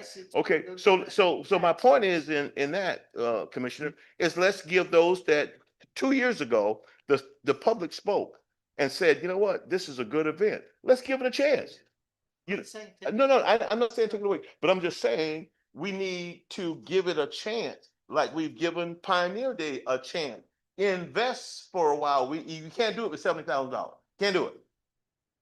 Okay, you can't do it. Agree with that. I think $70,000 is a lot of money for an event that only 600 people showed up to. Well, let me just tell you, if you look at a lot of the other events, Commissioner, where people do show up, the difference being it's not an apple to apple comparison because you have in those events alcohol. And when you got alcohol, people are going to show up. That's it. Okay, so it's not an apples to apples comparison. So what I'm saying is that, you know, let's give, you know, certain events a chance by investing. And see, the thing is that sometimes we have the people didn't show up for this event.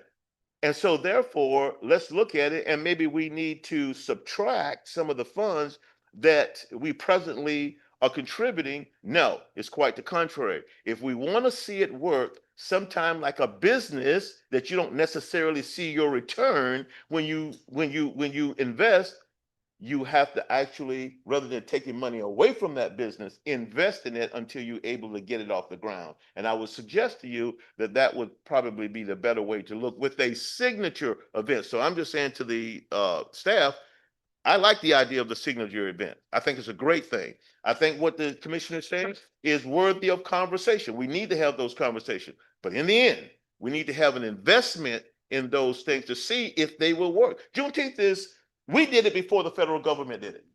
The federal government made it a national holiday. You know who did it before anybody else did? It's this board. Okay, but we got to give it a chance. So what do we take? How about we take the 43,000 that was spent on the Black Heritage Banquet and we put 20,000 in MLK and we put 20,000 in Juneteenth? Well, listen, we can have those conversations, but it'll be a little tough because we don't know that the Black heritage is going to be eliminated because of the DEI thing. But I'm just saying that this is the whole pie that we had. Mhm. So if you want to put more money into Juneteenth or MLK, What do you want to eliminate it from? Well, we can't eliminate it. We have to have the conversation because we don't know that, That's what this workshop is for. that is what the workshop is for. The city itself may need to make that investment, going forward. We're making it in Pioneer Day. We're putting 158,000. Well, we had 158,000. Okay, 114,000. Look at the difference between, Juneteenth at 70,000, and then now we're over 114, so you're putting almost 50 grand more. How about this? Let's split the difference. Let's split the difference in Pioneer Day, from the 114,000 and split that with Juneteenth. No. Well, I'm just. Can I jump in here? I have a suggestion that we'll maybe split the baby. Someone's gonna have to give something, someone's gonna have to take something on this. The commissioner is right.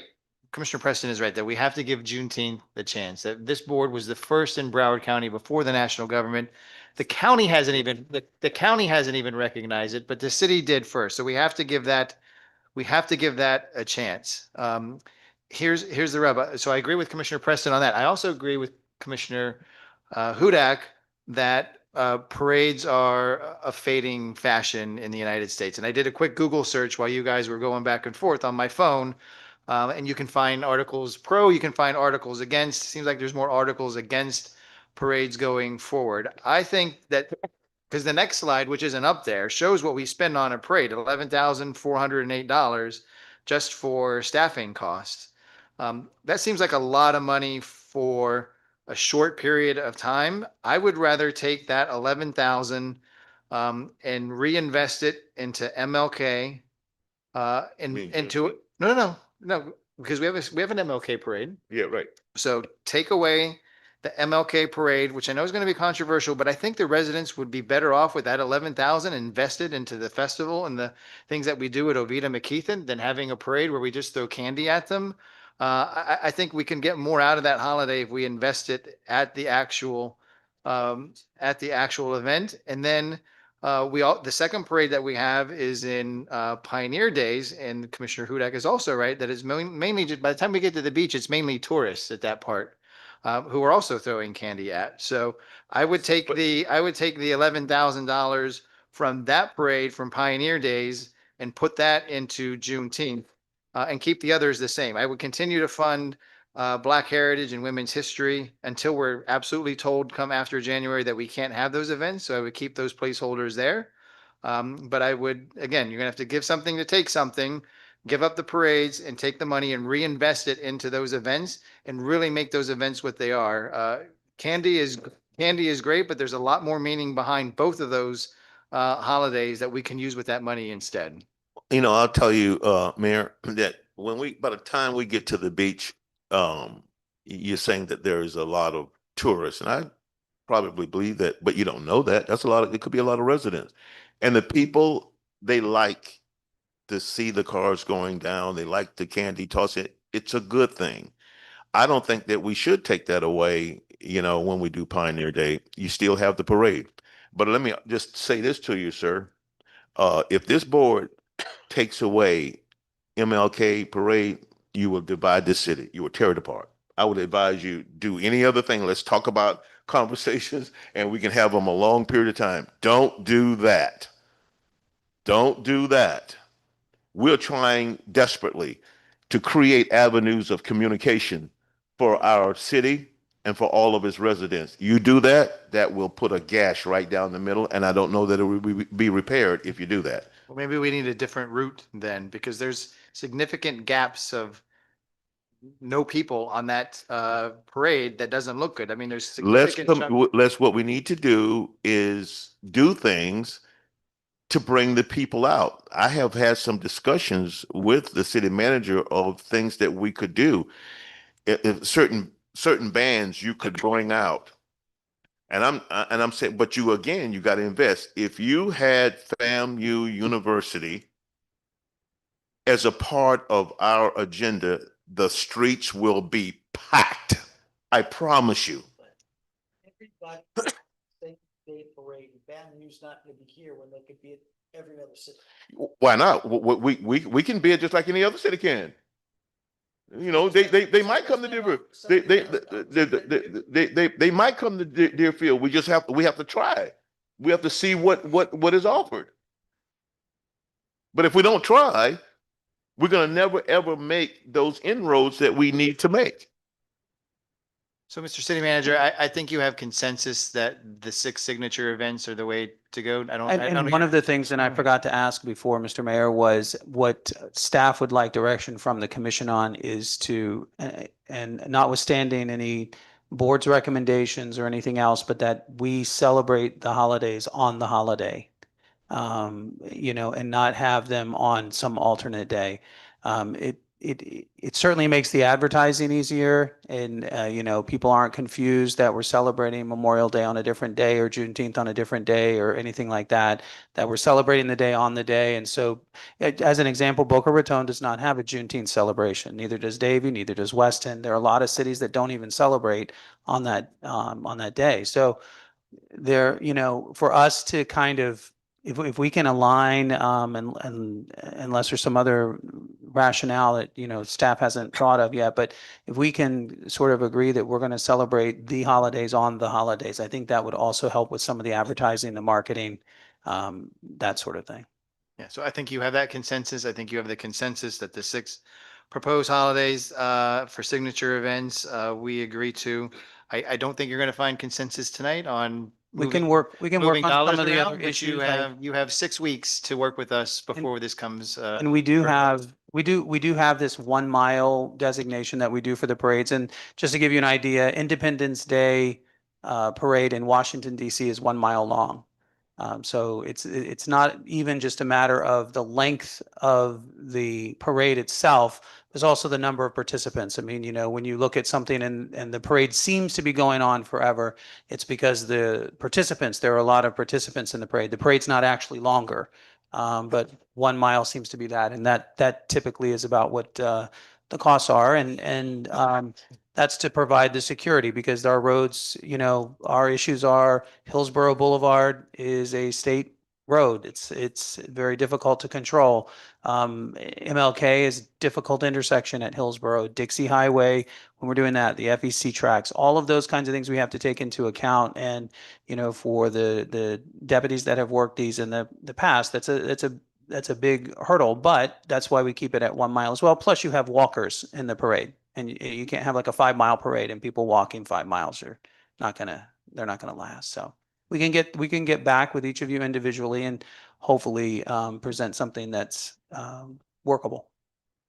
You've got the time to do that, so I think you have what you need for tonight, right? I think so. You know, I just want to add, you know, we talk about different costs, but at some levels, sometimes we're able to accept some things, and we don't talk about it. We say, oh, we can accept that. Recently, there was a parade, a military parade that cost the taxpayers over $45 million. Nobody says nothing. Nobody says nothing. And Well, in all fairness, they have trillions of dollars in their budget. you know, but the point is, you know, before you can talk about trillions, millions of dollars, you have to start with a single dollar. So cost is cost. My point is that sometimes there is an advocacy to, you know, to have this, but there's also an advocate on the side. Well, we can tolerate this. No, the point is that if we don't like parades, you know, if the country, which I think the country does like parades, I think some things we can do better in order to get those dollars to be more cost effective. And that's just how we think it out. So it's up to us how we deal with that. And part of that marketing strategy also of having the signature events is that you can always advertise those year long. You don't have to wait Yes. until the day is 2 weeks away or 1 week away. So. Okay, next slide is the commission input and public comment. So we'll start with the commission. We'll just do it in voting order to be fair. So Commissioner Plout, you'll be first. If you have any comments. Thank you, Mayor. I just want to say about Juneteenth and having it on the holiday. Okay, so this year Juneteenth fell on a Friday. And so next year we're lucky. It'll fall on a Saturday. And so I know that it wasn't quite as big of a turnout at all compared to the year before. I thought it was packed. And I don't think it's the event and the promotion as much as the fact that people do have jobs and they do work. So, I mean, I would think that you would have to have any event on a weekend. You know, now next year we'll get lucky and we'll have it on a weekend. 2028 is a leap year. That means in 2028 it'll be on a Monday. It won't be on on Sunday. But you could have it on Sunday. I think it's more necessary to have it at a time when people are off from work. Myself, the federal government already does it where they make every holiday on a Monday for a long weekend. Okay. So that's all I wanted to say about that. In general, this entire discussion was really great. It was transparent. It was accurate. I like the fact that the budget balances.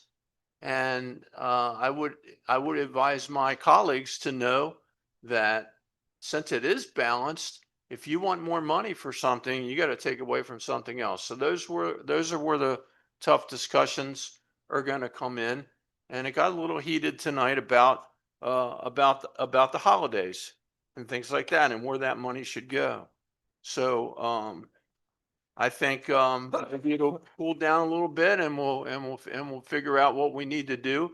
But participation in the events, because we do have a lot of events. I mean, look, there's 2 pages of events. Okay. I don't know if every city has this many different events. We try to do as much for people, but in my district out west, I hear from people all the time that say, gee, I didn't know that that was going on. Or we didn't want to go all the way down to the beach because we didn't think that we had a parking space. Well, hey, you know what? They got a shuttle. Oh, I don't know if I want to do that. You know, there's always going to be people that aren't going to do the extra effort to do something.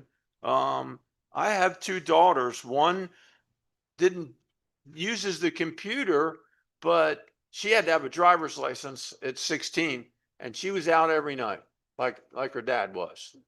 And then my other daughter didn't even get her license till she was 25 years old and she stayed home on the computer. So we're dealing with a different generation of people that don't interact.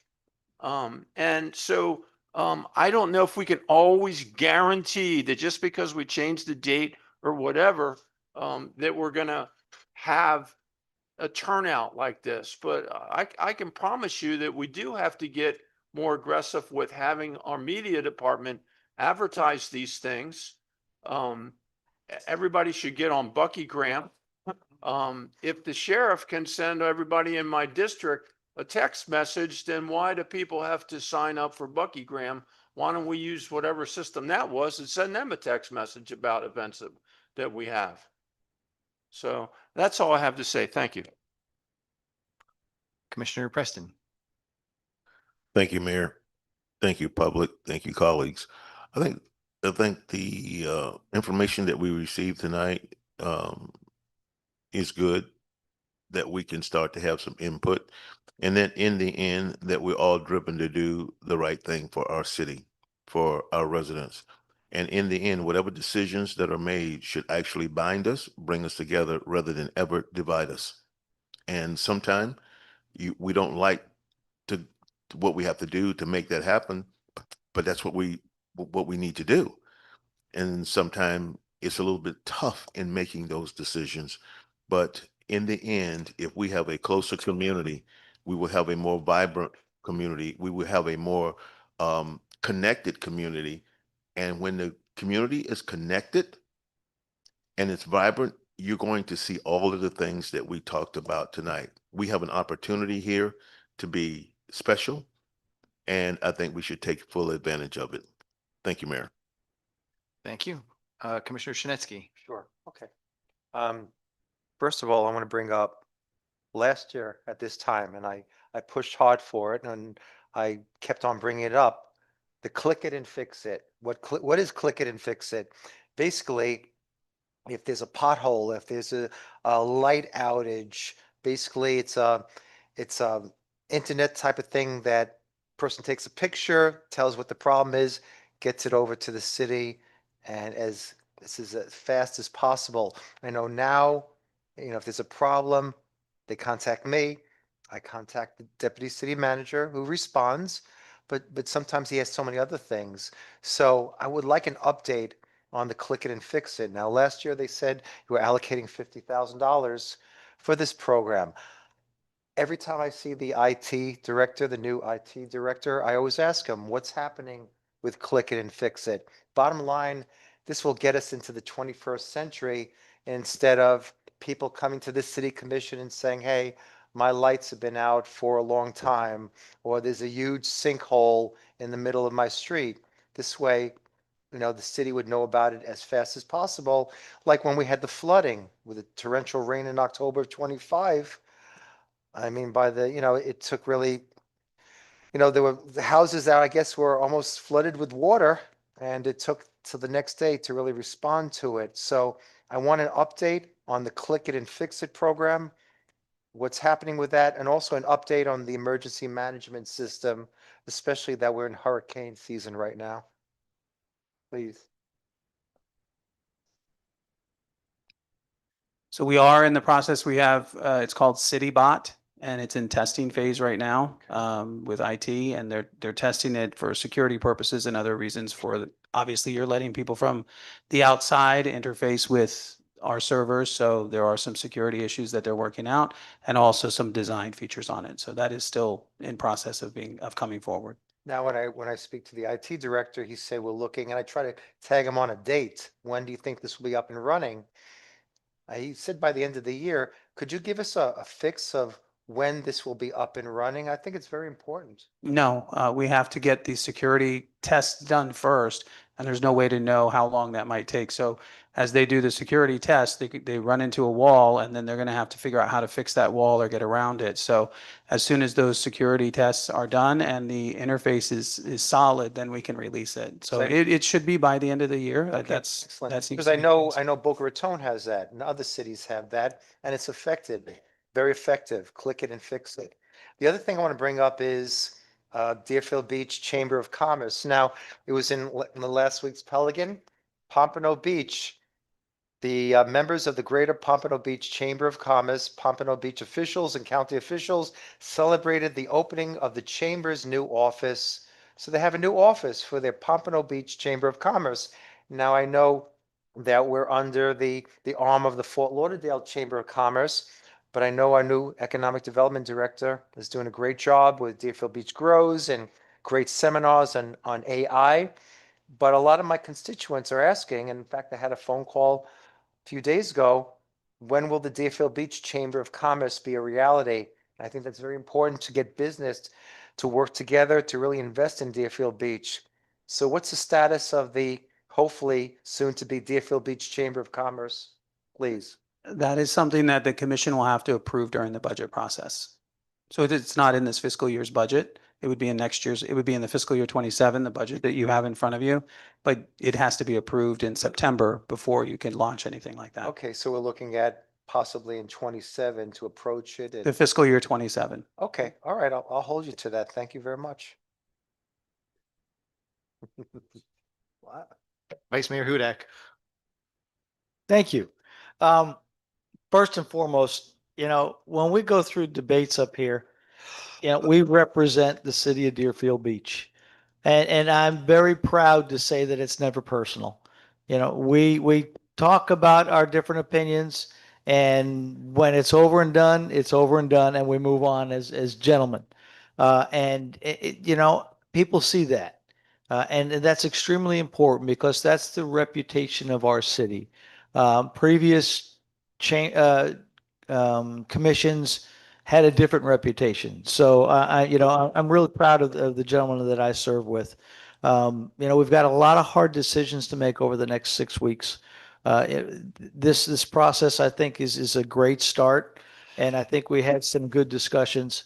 And I'm looking forward to additional discussions so that we keep this budget balanced and we have a very successful 26-27 fiscal year. Thank you. Great, thank you. I want to, Mr. City Manager, thank you. And I'm going to stand up to all the staff over there, all you glassy-eyed people standing over there. Thank you, because I know he's the spokesman tonight, but you all work together as a team. And there's a lot of time and effort behind the scenes that starts year-round, your budgeting. So thank you, each and every one of you, for the time that you do in your internal departments, the time that you spend with the city manager, the time, and I know there's some behind me as well, so I'm not ignoring you back here. There's just more over to this side, so sorry.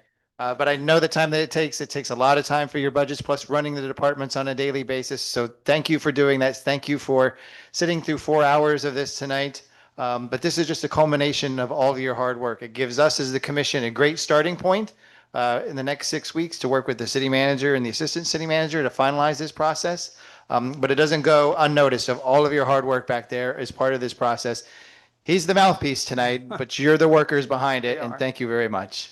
They are. Thank you. And I echo that. The staff does work very, very hard, and they're very conscientious about what they put together. And I have a phenomenal staff. Absolutely. Hands down. I didn't know if you wanted to open it to public comment at this point. Yes, Mr. City Attorney, do you have any ground rules tonight? Otherwise, it's 3 minutes and it's public comment, not question and answer session tonight. So questions won't be answered. This is your opportunity to comment and give feedback to the commission for us to consider in the upcoming weeks as we can contemplate and work on the budget. Yes, it's the same public comment rules that we have at the city commission meetings. You'll be given 3 minutes to speak. Please state your name and address for the record. And I don't have to go through the spiel about whether the item's on the agenda or not tonight, so. No problem. So I think we're going to do what? Are we using this podium up front for those that are here? Those that are here, just hold on for a second because I see, let's start online. Let's do something different. We'll start online tonight because I see a bunch of hands raised there. And then we'll finish up with the folks that are here. Are we using the podium, Mr. City Manager? Okay. So those here, use the podium, 3 minutes, state your name and address for the record, public comment. And those online, same deal. State your name and address for the record. Remember, it's public comment, not public question and answer session. So Madam Clerk, can we just start from left to right? And Michael Estrada is first, followed by Gwen Clark-Reed, followed by Katie Freitag. Mr. And then Estrada? Michael, 1431 Southwest 6th Way. Yeah, I had a whole comment prepared for tonight around the budget. So you all made it very excited. Thank you for that. I do have not so much a question, but something that was a little confusing to me. As I looked through the budget, I didn't see any like Black or African American line items for events. So it was really confusing when the first suggestion I believe, Mr. Mayor, you had was, well, how can we get more funds for Juneteenth? Well, we can pull it from MLK Day. I didn't realize that those were bunched together as a line item. If it is, I'd love to see that in the budget and how we're separating that. Both of those are federal holidays, so for it to be almost assumed that those are only for the Black residents, it's really shameful, honestly, and it kind of a little upsetting, considering how big of a community that is currently, as well as to the history of the city. So I just wasn't sure like where I missed that in the budget. If those Black events fall under one thing, how we go about doing that for the future budgeting. Thanks. Great, thank you. Gwen Clark-Reed, go ahead, former state representative.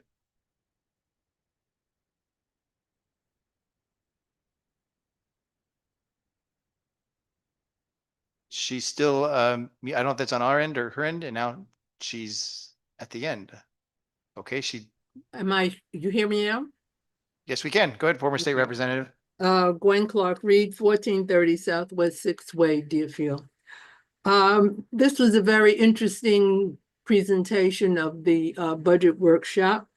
Over the years, we've had all kinds of presentations, and I found that tonight's presentation was a little different. When we talked about the police and fire establishment of those two organizations, and you cannot give me a base salary for either one of those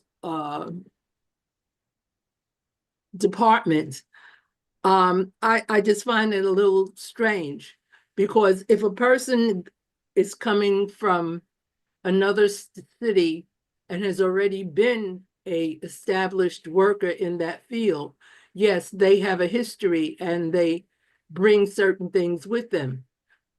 But someone who you're hiring for the first time in those positions, I think we need to have an understanding of what the base salary is.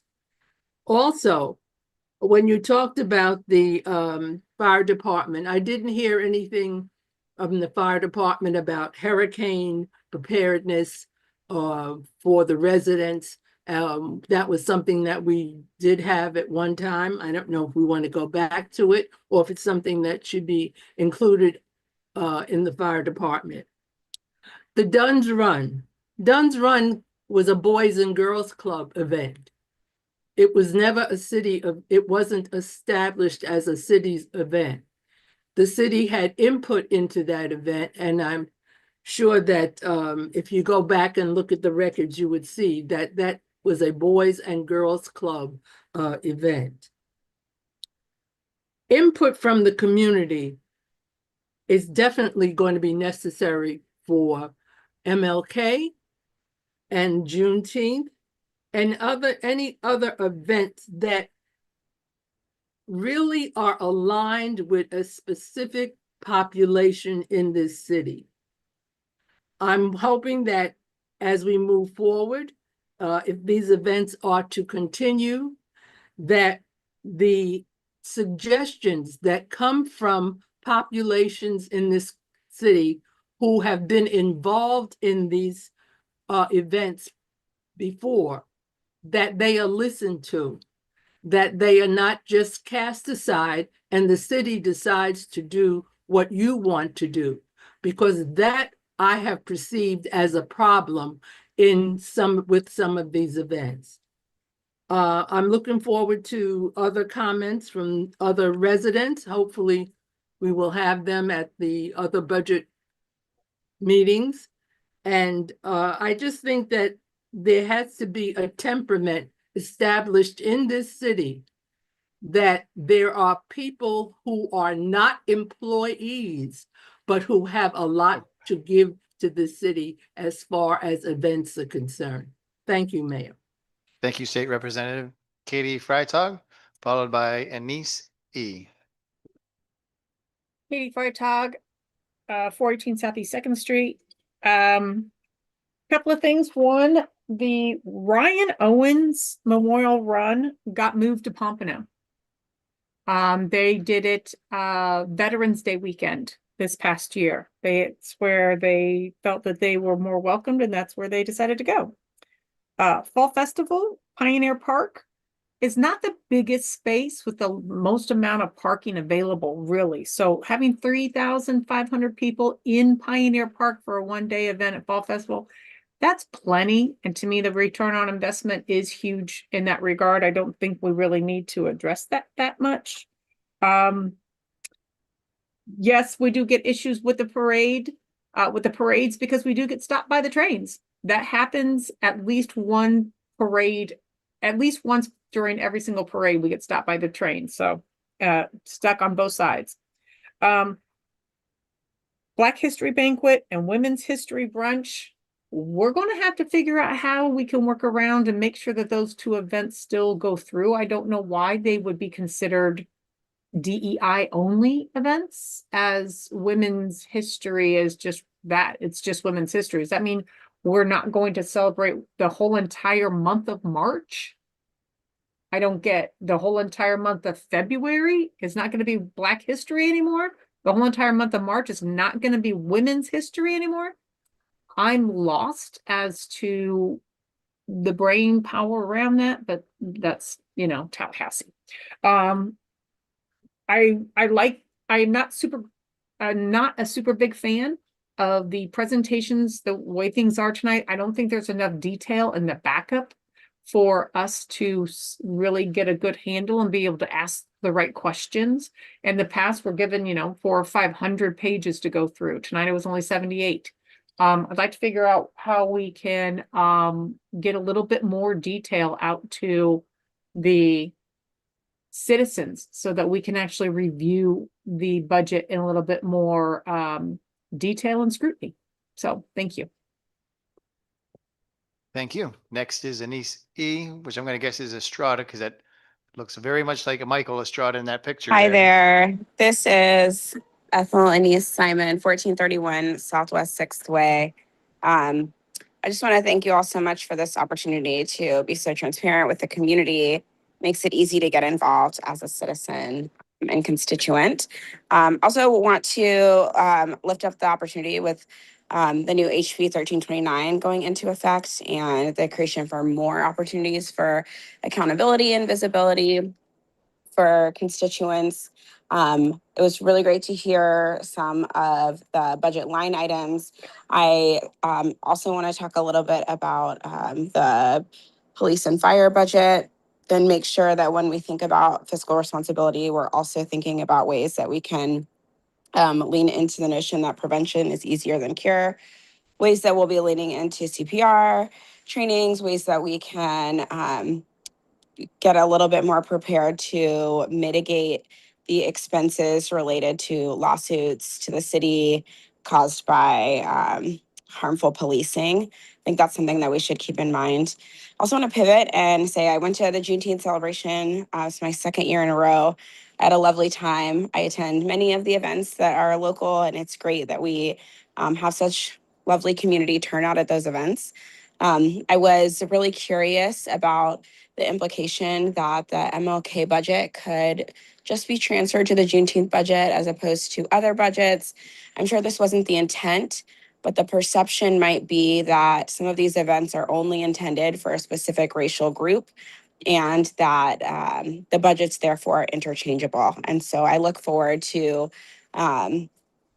attending future meetings related to the budget or broader city council issues and maybe hearing explanations with a different approach to the way that we might perceive budget and singling out specific group populations.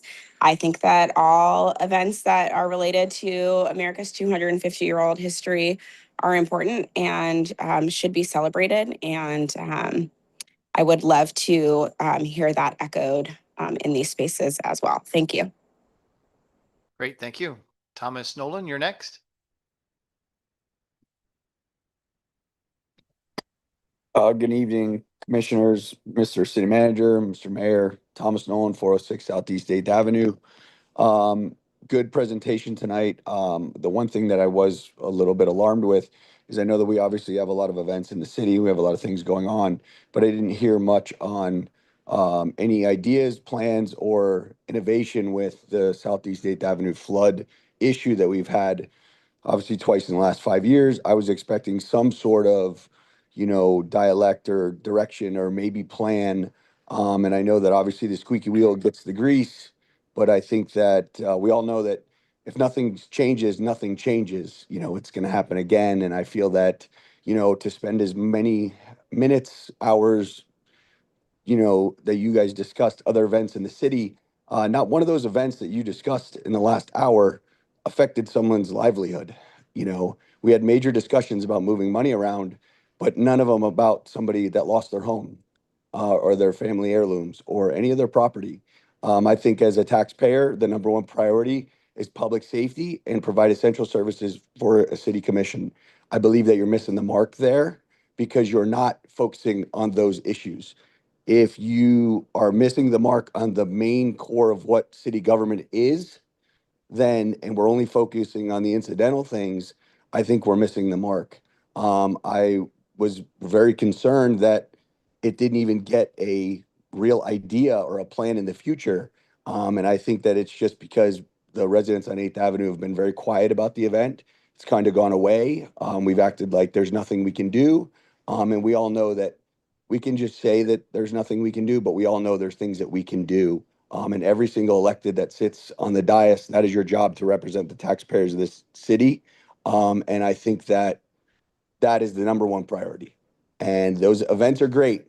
They bring money, they bring revenue. I understand we have to promote people to come to Deerfield Beach, but you can't get people to come to Deerfield Beach when you currently don't take care of the current residents. And I think that needs to be a main focus of what we do as a commission and a city. Thank you. Thank you. Madam Clerk, I don't see, at least from my perspective, any more hands raised online, correct?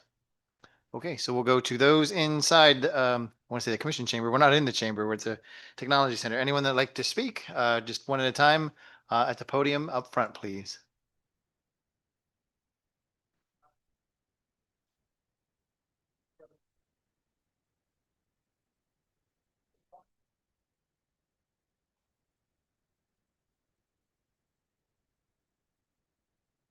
There we go. Got it. Good evening, Roger Freitag, 418 Southeast 2nd Street, Deerfield Beach, Florida. New revenue streams is what I heard last year at this event when I showed up at this same location, and that was from our mayor. Boat ramp membership is what I understand we might be considering doing for the boat ramp in the Pioneer Park. I think that'd be great for city residents, but for those who come from Boca or Pompano, they should pay a fee, no different than other parts of the city, other parts of the state of Florida. And that fee should be representative of what we pay at the pavilion down by the beach. It's $4 an hour for a single car. Boat trailer and a big pickup truck takes up 4 spots, so maybe they should pay $20 an hour. Better control of our electrical usage. Phone lines for the city staff that never get used could be eliminated for savings. The mayor told me himself when I received his business card, Roger, I don't answer that. And I don't even check the messages that are left on it. And there's other people in the city who work for our city that don't check their voicemails either, but I'm not going to single them out. Our city had a great opportunity with World Cup, and yet nothing happened. The United States, by the way, is hosting this tournament along with Canada and Mexico. FIFA has a satellite office in Miami, so obviously we dropped the ball there. How about the commissioners return their stipend and only receive monies when they submit receipts for their spending when used for city business? To date, since last year's budget workshops, I have not heard anything from our commissioners or mayor with regards to any new revenue streams. Wonder why that is. District 1 pays over 50% of all taxes, pays over 50% of all the taxes in our city. I wonder how long it's going to take before districts 2, 3, and 4 catch up. Paying $96 an hour for events to the BSO is a joke. They stand there, they really don't have to do much. I think there's alternatives and we need to look into those. As far as the Palm Plaza and the Cove Shopping Plaza, we used to have someone who paid for all the maintenance there. Mr. Moshakis took over the hotel, hasn't paid a cent. So why not institute a CAM in the Palms Plaza and the Cove Shopping Plaza and have the business owners take care of that? Parks and Recreation, highest per person cost should be eliminated. Based on the slides I saw here this evening, the Pier Gala costs $211.19 per person. And no offense to the Black community, the Black Heritage Banquet is $165.21 per person that taxpayers pay for people to attend these. That's just horrific. I mean, all the other things that we have that I saw on the slides tonight are far less expensive per person. And if we need to group things together, then let's do so, but let's make it so that it's effective and people come out and participate. I understand we live in a very apathetic city. Not everybody wants to get involved. However, if we're going to do things right, then let's do right by the Black people, the white people, and every other people, because everybody matters. Thank you very much for your time. Thank you. Anyone else like to speak?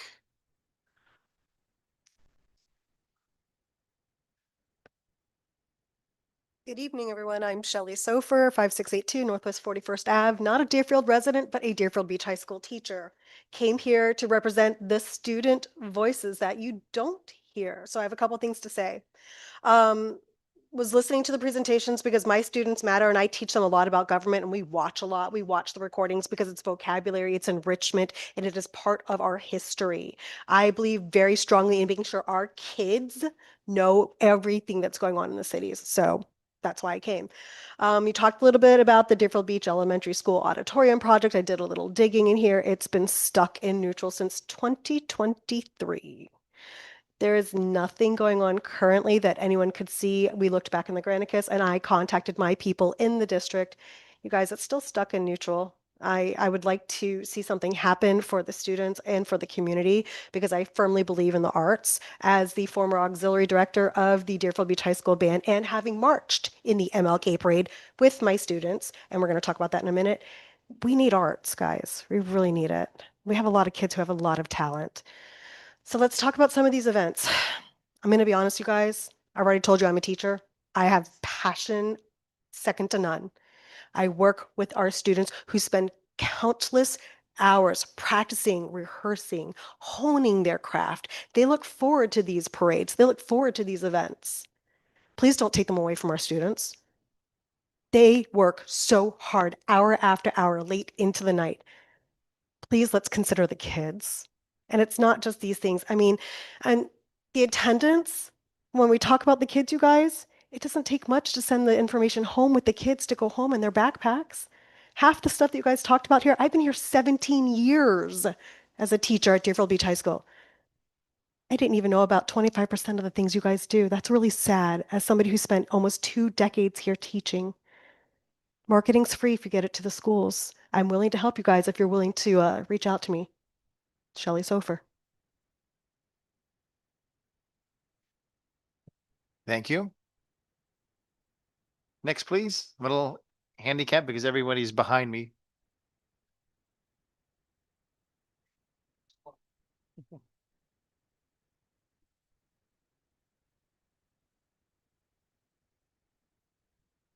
Dan Hers, 330 Southeast 19th Avenue.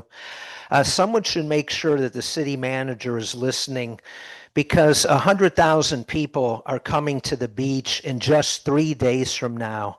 And every single light is out on Hillsborough Boulevard between the west side of the bridge and Federal Highway on both sides of the street. And I had one of the District 1 business owners call me over the weekend and alert me to this. And I checked last night, and again, every light is still out, and it's not a really good look when 100,000 people are just about ready to come. In regards to transparency, I'm sorry to report Governor DeSantis vetoed $375,000 for the new nature center. The new nature center. But as the deputy city manager mentioned, they did approve the basketball roof at Oviedo McKeithen Park. Also, in the name of transparency, I wonder how long the mayor has known about the $140 million that must be spent in the next 2 years to rebuild our water plant. So in the next 2 years, the following will occur besides the $140 million. A, 30 plus million for public safety. B, an approximate $13 million reduction per year in property tax revenue. C, the city is entering into a 40-year, multi-million-dollar lease with Mario Caprini to build a brand new city, 10-story city hall. And finally, a budgeted amount of almost $3 million reduction in red speed camera ticketing revenue. So the conclusion, based on the statement from the city manager that the millage will not be raised, is we are going to take on a huge increase in debt. It will more than double, maybe even triple. Finally, there is just enough information in the backup to take an educated guess as to the average base salary of the 322 new public safety hires in fiscal 27. I have a finance degree from Indiana and was a vice president of commercial lending with Bank of America, so I think I'm qualified to make an educated guess. Due to my time running out, shortly I'll go straight to my conclusion. The base salary figure is $46,000 per year. So the question that must be asked is, are the salary figures provided tonight in the public safety budget grossly understated? And final comment, Vice Mayor Hudak's suggestion to cut back on some events is a great idea, as long as he also analyzes the hundreds of thousands given to the Historical Society, Kiwanis East, Rotary, and the Packer Rattlers. Thank you. Thank you. Anyone else that would like to speak this evening?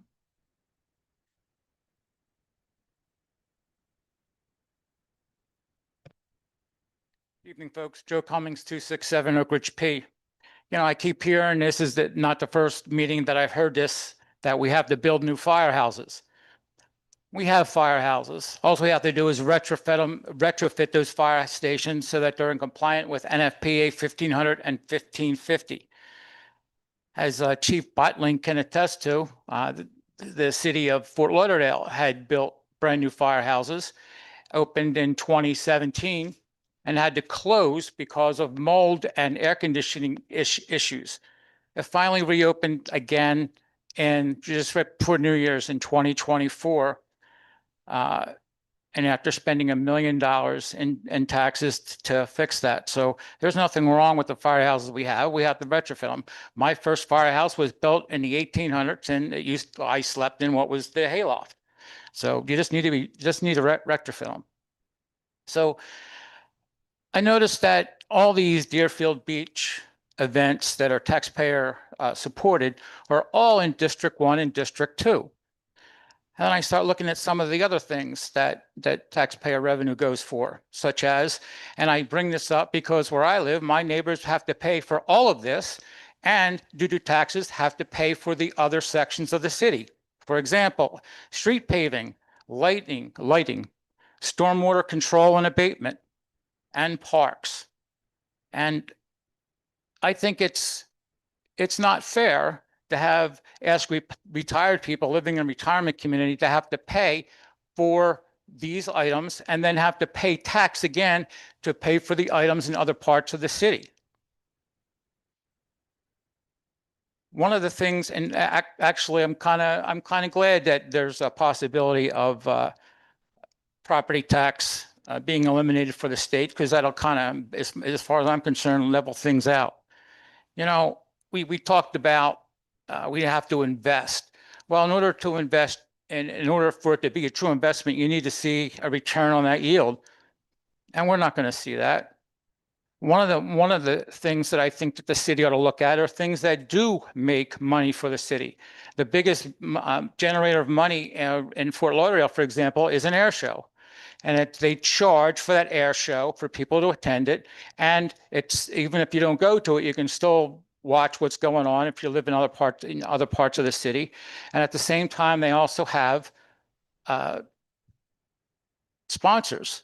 So it's a good money-making organization or event. And one of the things that can be done is a small air show, like you bring in, like Red Baron Pizzas has a precision flight team. And then after that's all done and the sun sets, you have what's called a hot air balloon glow. And it's when these hot air balloons, they come from all over the place and they love doing it. They don't really take off, but they just have it where you can see it. So there's some of the things that I think we ought to take a look at. So I hear the alarm going off. Thank you, Mr. Cummings. Madam Clerk, is there anyone else coming forward? Oh, there is. Mr. Scott? Good evening, Mayor and Commissioners. Commissioner Preston, let me say thank you. Thank you for your words. Then let me say to this board, thank you. But let me say, if the staff be staff and let boards be the board, maybe some of these events will come out right. More definite. When we talk about MLK and we talk about Juneteenth, what disgrace you would even take Juneteenth from the 19th of June. That was staff. Staff did that. Staff did a whole lot of things that a board didn't ask for. They did. That's not the staff job on these boards. It's the board who should be talking to the community about these events. I'm glad when we can give time. That's a good thing. But make sure that the staff stay within the staff's place. They ought to be there to give advice, to push, encourage, not to do what they want to do. That's not what events are about. I had the privilege to sit on those boards for a long time, for 8 years, to do those events. The Black Heritage Banquet, it was started in 1996 by David Ricks. It was done for the people, that we may honor people who would have never been honored in this city, nor thought about in this city. We got to remember where Deerfield has come from, and we must know where Deerfield is headed. I do see a new day dawning, but we got to come together to work. As Commissioner Preston alluded to, the Founders Day Parade has been in Deerfield, I know, for over 60 years. Not as the Founders Day, as Cracker Day. Me as a child, I looked at the Cracker Day Parade. I know what the Cracker Day Parade was all about. Now as Founders Day, I still see some of the 1970s in that day. I would love to see the day come in Deerfield, where we are all one Deerfield. And when I say one, I mean one, from the beginning to the end. Thank you. Thank you. Madam Clerk, is there anyone else? One more? Okay. No problem. We're here all night.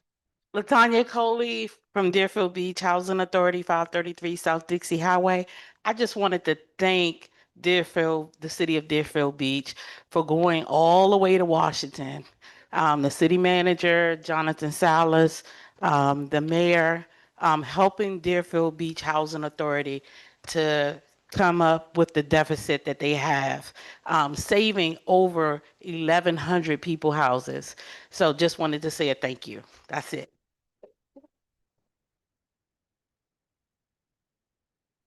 Well, you're welcome. Madam Clerk, anyone else coming forward?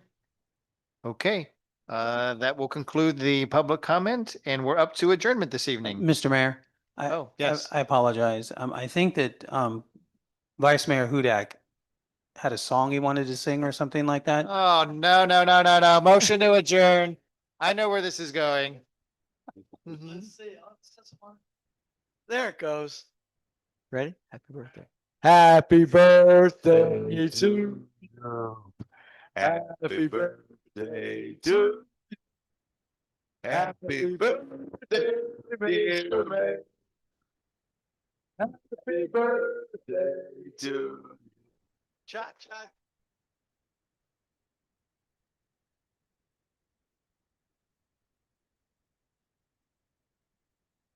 What a birthday present. Motion to adjourn. Second. Motion adjourned by Commissioner Hudak, excuse me, Vice Mayor Hudak, seconded by Commissioner Preston. All in